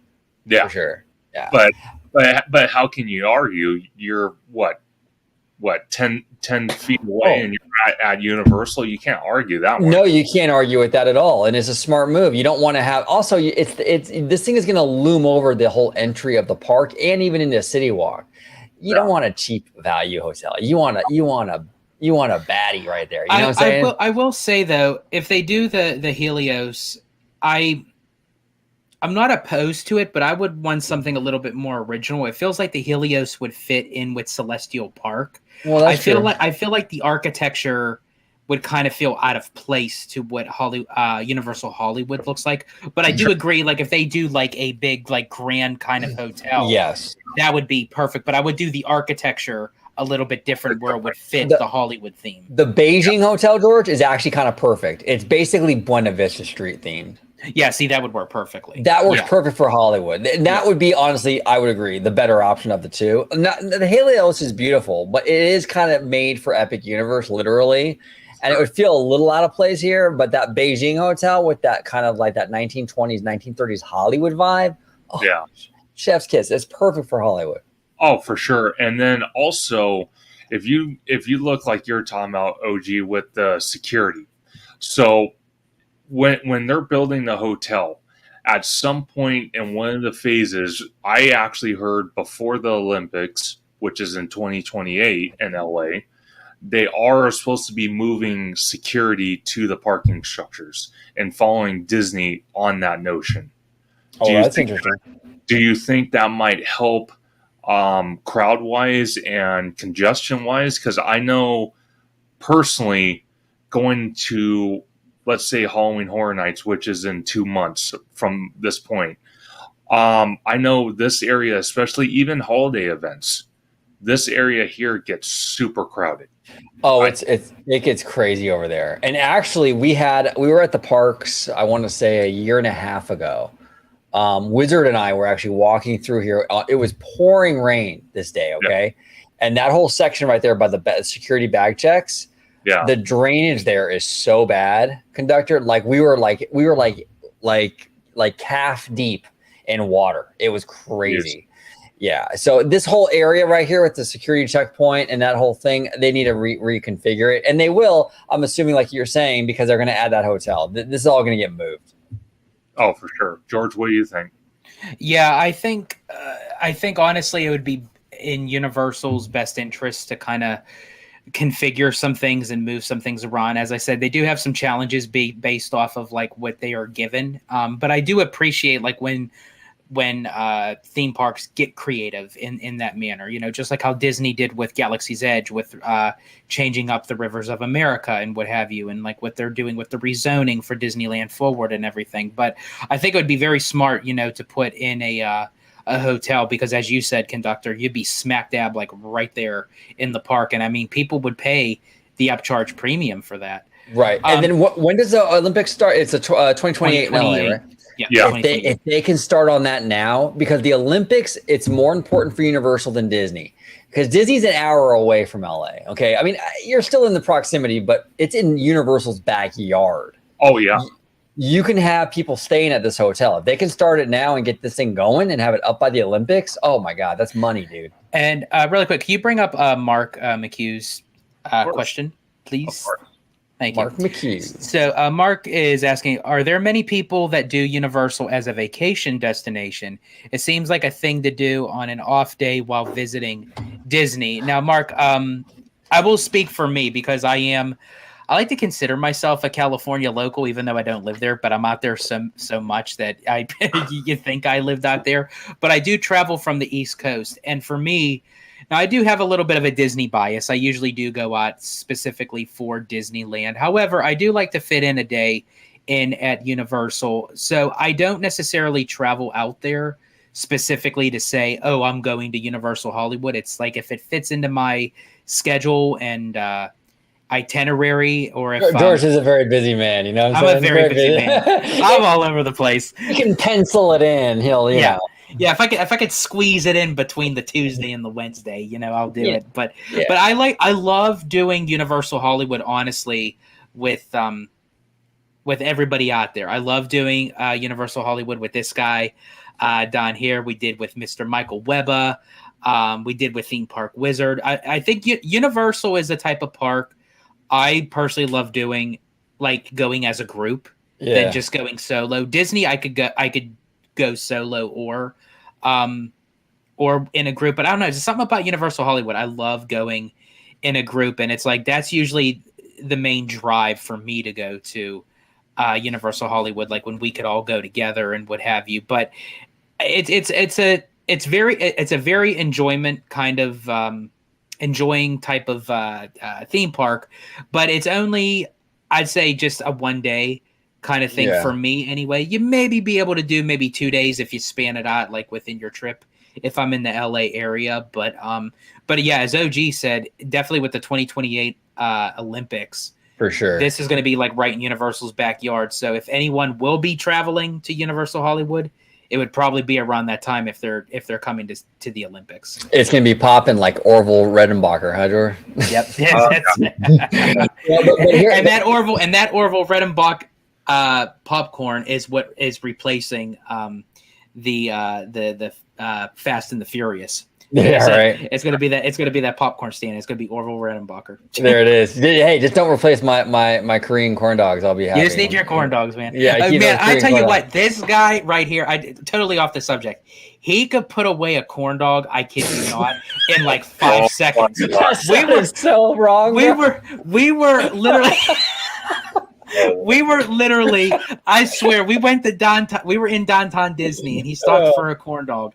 And he said he'll meet me over by the lockers because we had to get something out of the locker. I kid you not, it was literally less than 2 minutes. Like he was walking over, it was nothing but a stick. Like it was like there was like nothing left. And I said, "Did you finish that already?" Man, this guy loves his corn dogs. Hey, I can put away a corn dog. You know what I'm saying? I can put away a corn dog. You know how I'm going to get him on Fast and the Furious then? I'm going How's to get that? corn dogs, a couple of beers. He'll be set. There we go. There we go. Absolutely. Absolutely. He'd be too busy hawking it all up to even think about how like nervous he'd be on the coaster. Right. Yeah, me. I might have to wear an umbrella that day or something like that. Jacket. Poncho. Yeah, poncho probably. George, I'm going to start with you. Closing thoughts. Yeah, I think honestly, just the theme park industry is. I know right now it seems like it's in a slump, like the parks like attendance and what have you. But I really feel like that this is truly the calm before the storm.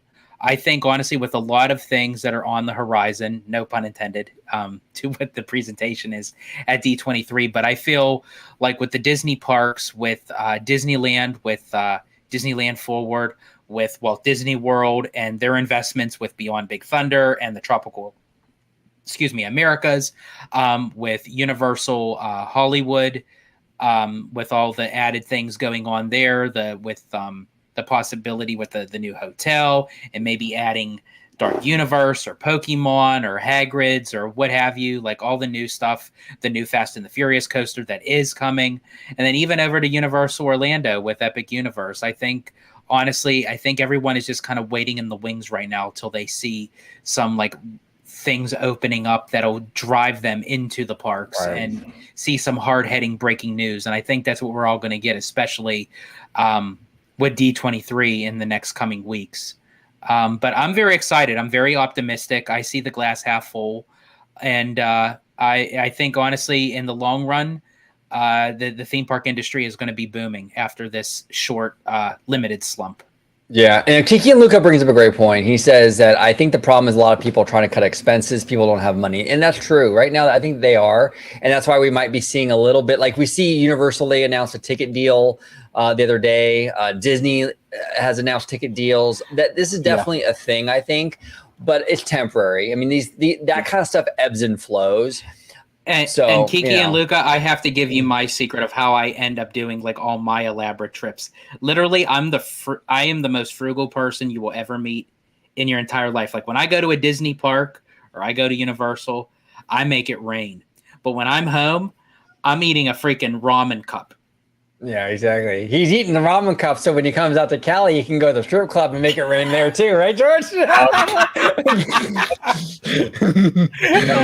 Ready, going. There we go. No, but Conductor, it's a great time, brother. We love coming on talking shop with you. Really, thank you so much for having us on today. Yeah, it was fun. It was a phenomenal conversation. Like OG and I have a lot of people on our channel, or we go on their channel, and it's always a good time. But there are a select few people that like we can really have like a full on conversation with that we last 2.5, 3 hours. And honestly, you're part of that elite team for sure. And it's always a good time talking with you, whether you come on our channel or we come on here. It's always a good time. Yeah. The only request that we have is that you got to start growing that beard. Okay. And we got to see how you are in 4 days with that. Yeah. You know. Starting now, I won't shave. So you know what? I'm gonna step up to the plate. I won't shave for 4 days too. Okay. Okay. Then I'm wondering honestly if I should shave, so that way because you guys are all smooth and then we like all start at the same time. Okay. So if you shave tonight, I want to see a picture of you tomorrow on Twitter, completely shaved, and then when I see that, all three of us start. Okay. All right. So shave tonight, and then we'll do a 5-day challenge. I'll make it easy. 5 days. 5 days. 5 days. We'll come back. We'll reconvene on if you want your channel. If you want, we can reconvene and we'll compare beards. Perfect. Yes. This is the most toxic masculinity thing we could ever do, you guys. Kiki Aluga, I say George is probably the definition of a cheap date. Here's the funny thing with me with that. Like, I could do a cheap date. Like, I have no problem with going in, but I also love when I do take a woman out on a date. I like to go a little bit elaborate, kind of like California Grill kind of thing. But now, as far as who pays for dinner, it depends on how the nights go. And if I like you, I'll pay. If not, then you're on your own. But no, California Grill, is that the one in the Contemporary, if I'm mistaken? Yes. Okay. Yes, right at the top of the Contemporary. That's I love that restaurant because especially if you Taco Bell. Yeah, that's like until I started coming out to California, I didn't know what like true like Mexican food was. And he kind of says, you have Mexican food? Yeah, Taco Bell. It's like, no, that's like white man's version of Mexican food. Dude. Like, Big time. Same thing. Yeah, it's not real Mexican food. That's the thing I love about LA though, is you can get really great Mexican food. You can get great anything here. You can get great Thai food. I mean, we have everything in Southern California. Well, that's like when I go to Rancho. What is it? Rancho Benicio del Toro, whatever it's called. The Zorro, I call it the Zorro restaurant. The Zorro, yeah, I heard you say that, the Zorro, yeah, but the Rancho, it's not delivery, it's DiGiorno, but that's exactly what it is. That's exactly the name. Yeah, you got it. I absolutely love the food there. Like it is like, I don't know, and I even think you could even get it even more authentic, like in like LA and what have you. But I'm telling you, like you can't beat the Mexican cuisine out in California. No, you can't. It's great, dude. There's so many varieties of Mexican, Asian, American, Italian. Quote you, George, Italian. Just everything. So you have variety. Just go to George's house, man. He makes that tomato sauce with such love. I know. He pissed me off when he showed me a picture of that lasagna. I'm like, oh, great. I could look at a picture, but I'm not. Hell. But, it was a great time having you both on. In the future, I am going to have you both back on. To be talking for 2.5 hours with you gentlemen is such a treat. You have no idea. It's like waking up Christmas morning and your parents telling you, guess what, son, we're going to Walt Disney World. Congratulations. That's what it feels like to me to have you both on. It is such an honor, such a pleasure. And I'm hoping to do it with you gentlemen again very, very, very soon. George, can you tell and remind everyone where they can find you, sir? Absolutely, and thank you so much for the kind words. We really do appreciate it, and definitely keep an open slot for us because we'd love to come back on once D23 is over because I think we're going to have a lot to discuss. I think we might be hitting like 3.5 hours on that one. Oh yeah. But anyway, if you'd like to find me on social media, you could do so on X, formerly known as Twitter, at Disney George. You could also find me on Instagram under the Disney Italiano. And of course, you could find me on my home base on Orange Grove 55 with Citrus Corner with all that sweet, juicy, but sometimes sticky Disney news and info. And really quick, before we moved on to this guy right here, I just have a couple plugs, like the plugins that I'd like to Well, that didn't sound right.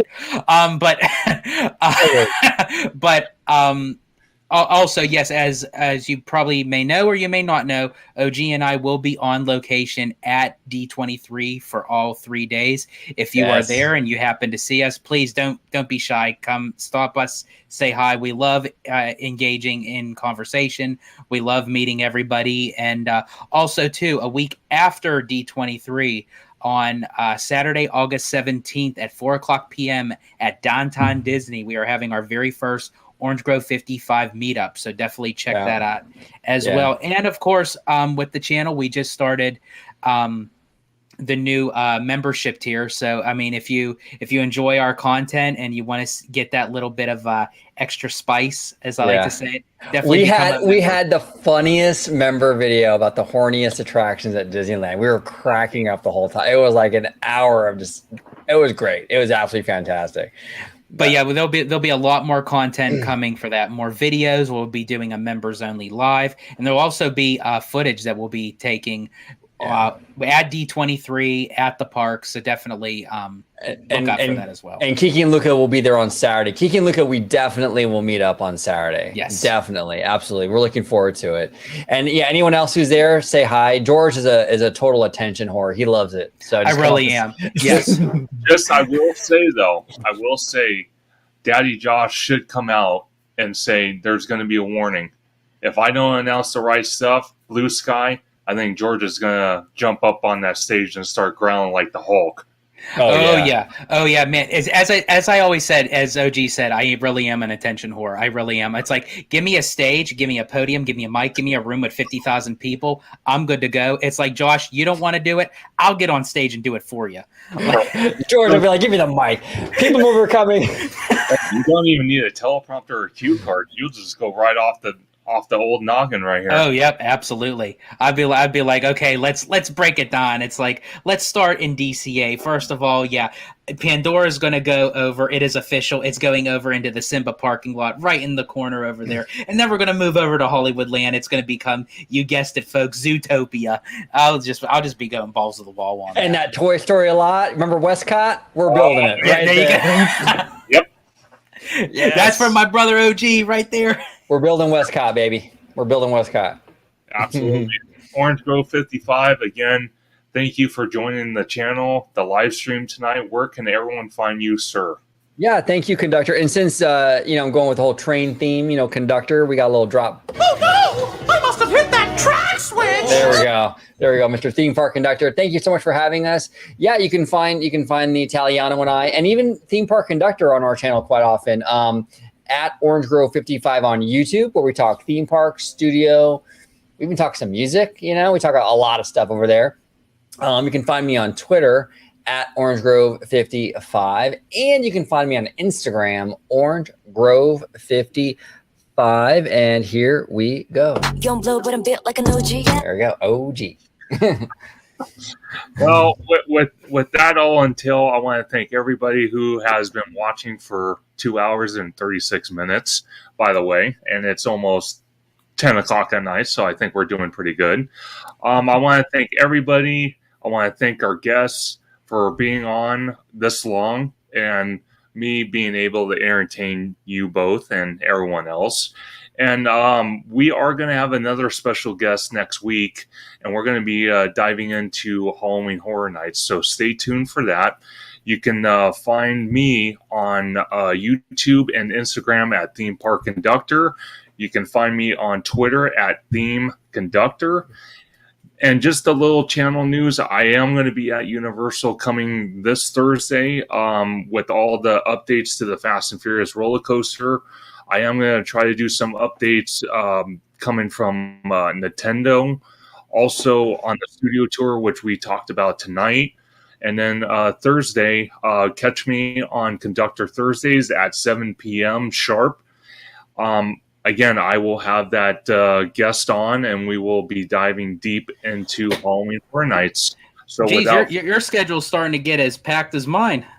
Yeah, I know. I won't have time to shave, so I'll be looking like you again very soon. Oh, we're going to reconvene in 5 days, and I shaved today, so I'm good to go now. George, you have to shave tonight. Don't forget. I have to shave. Yes. Yep. You have to shave. So starting tomorrow, I'm going to say 10 a.m. tomorrow. That's when we start. So mark in your iPhones or whatever. 10 a.m. tomorrow. That's when we start. There we go. Absolutely. Without further ado, good night, everybody. Stay safe. Be kind to one another. And just a little notion. With all of us content creators, as we do videos and updates for our communities, I just ask on behalf of my channel, Orange Grove 55, George the Italiano, and all of us content creators, if you have questions, hey, feel free to ask, post it in the comments, just make it respectful. Everyone deserves respect. Everyone deserves an opportunity to ask a question. No matter what type of question it is, we are here to help you guys. And that is the most important thing that we try to provide for everybody. So it's been an honor serving with you all. There we go. Perfect. That was that. Good night, everybody. See you soon.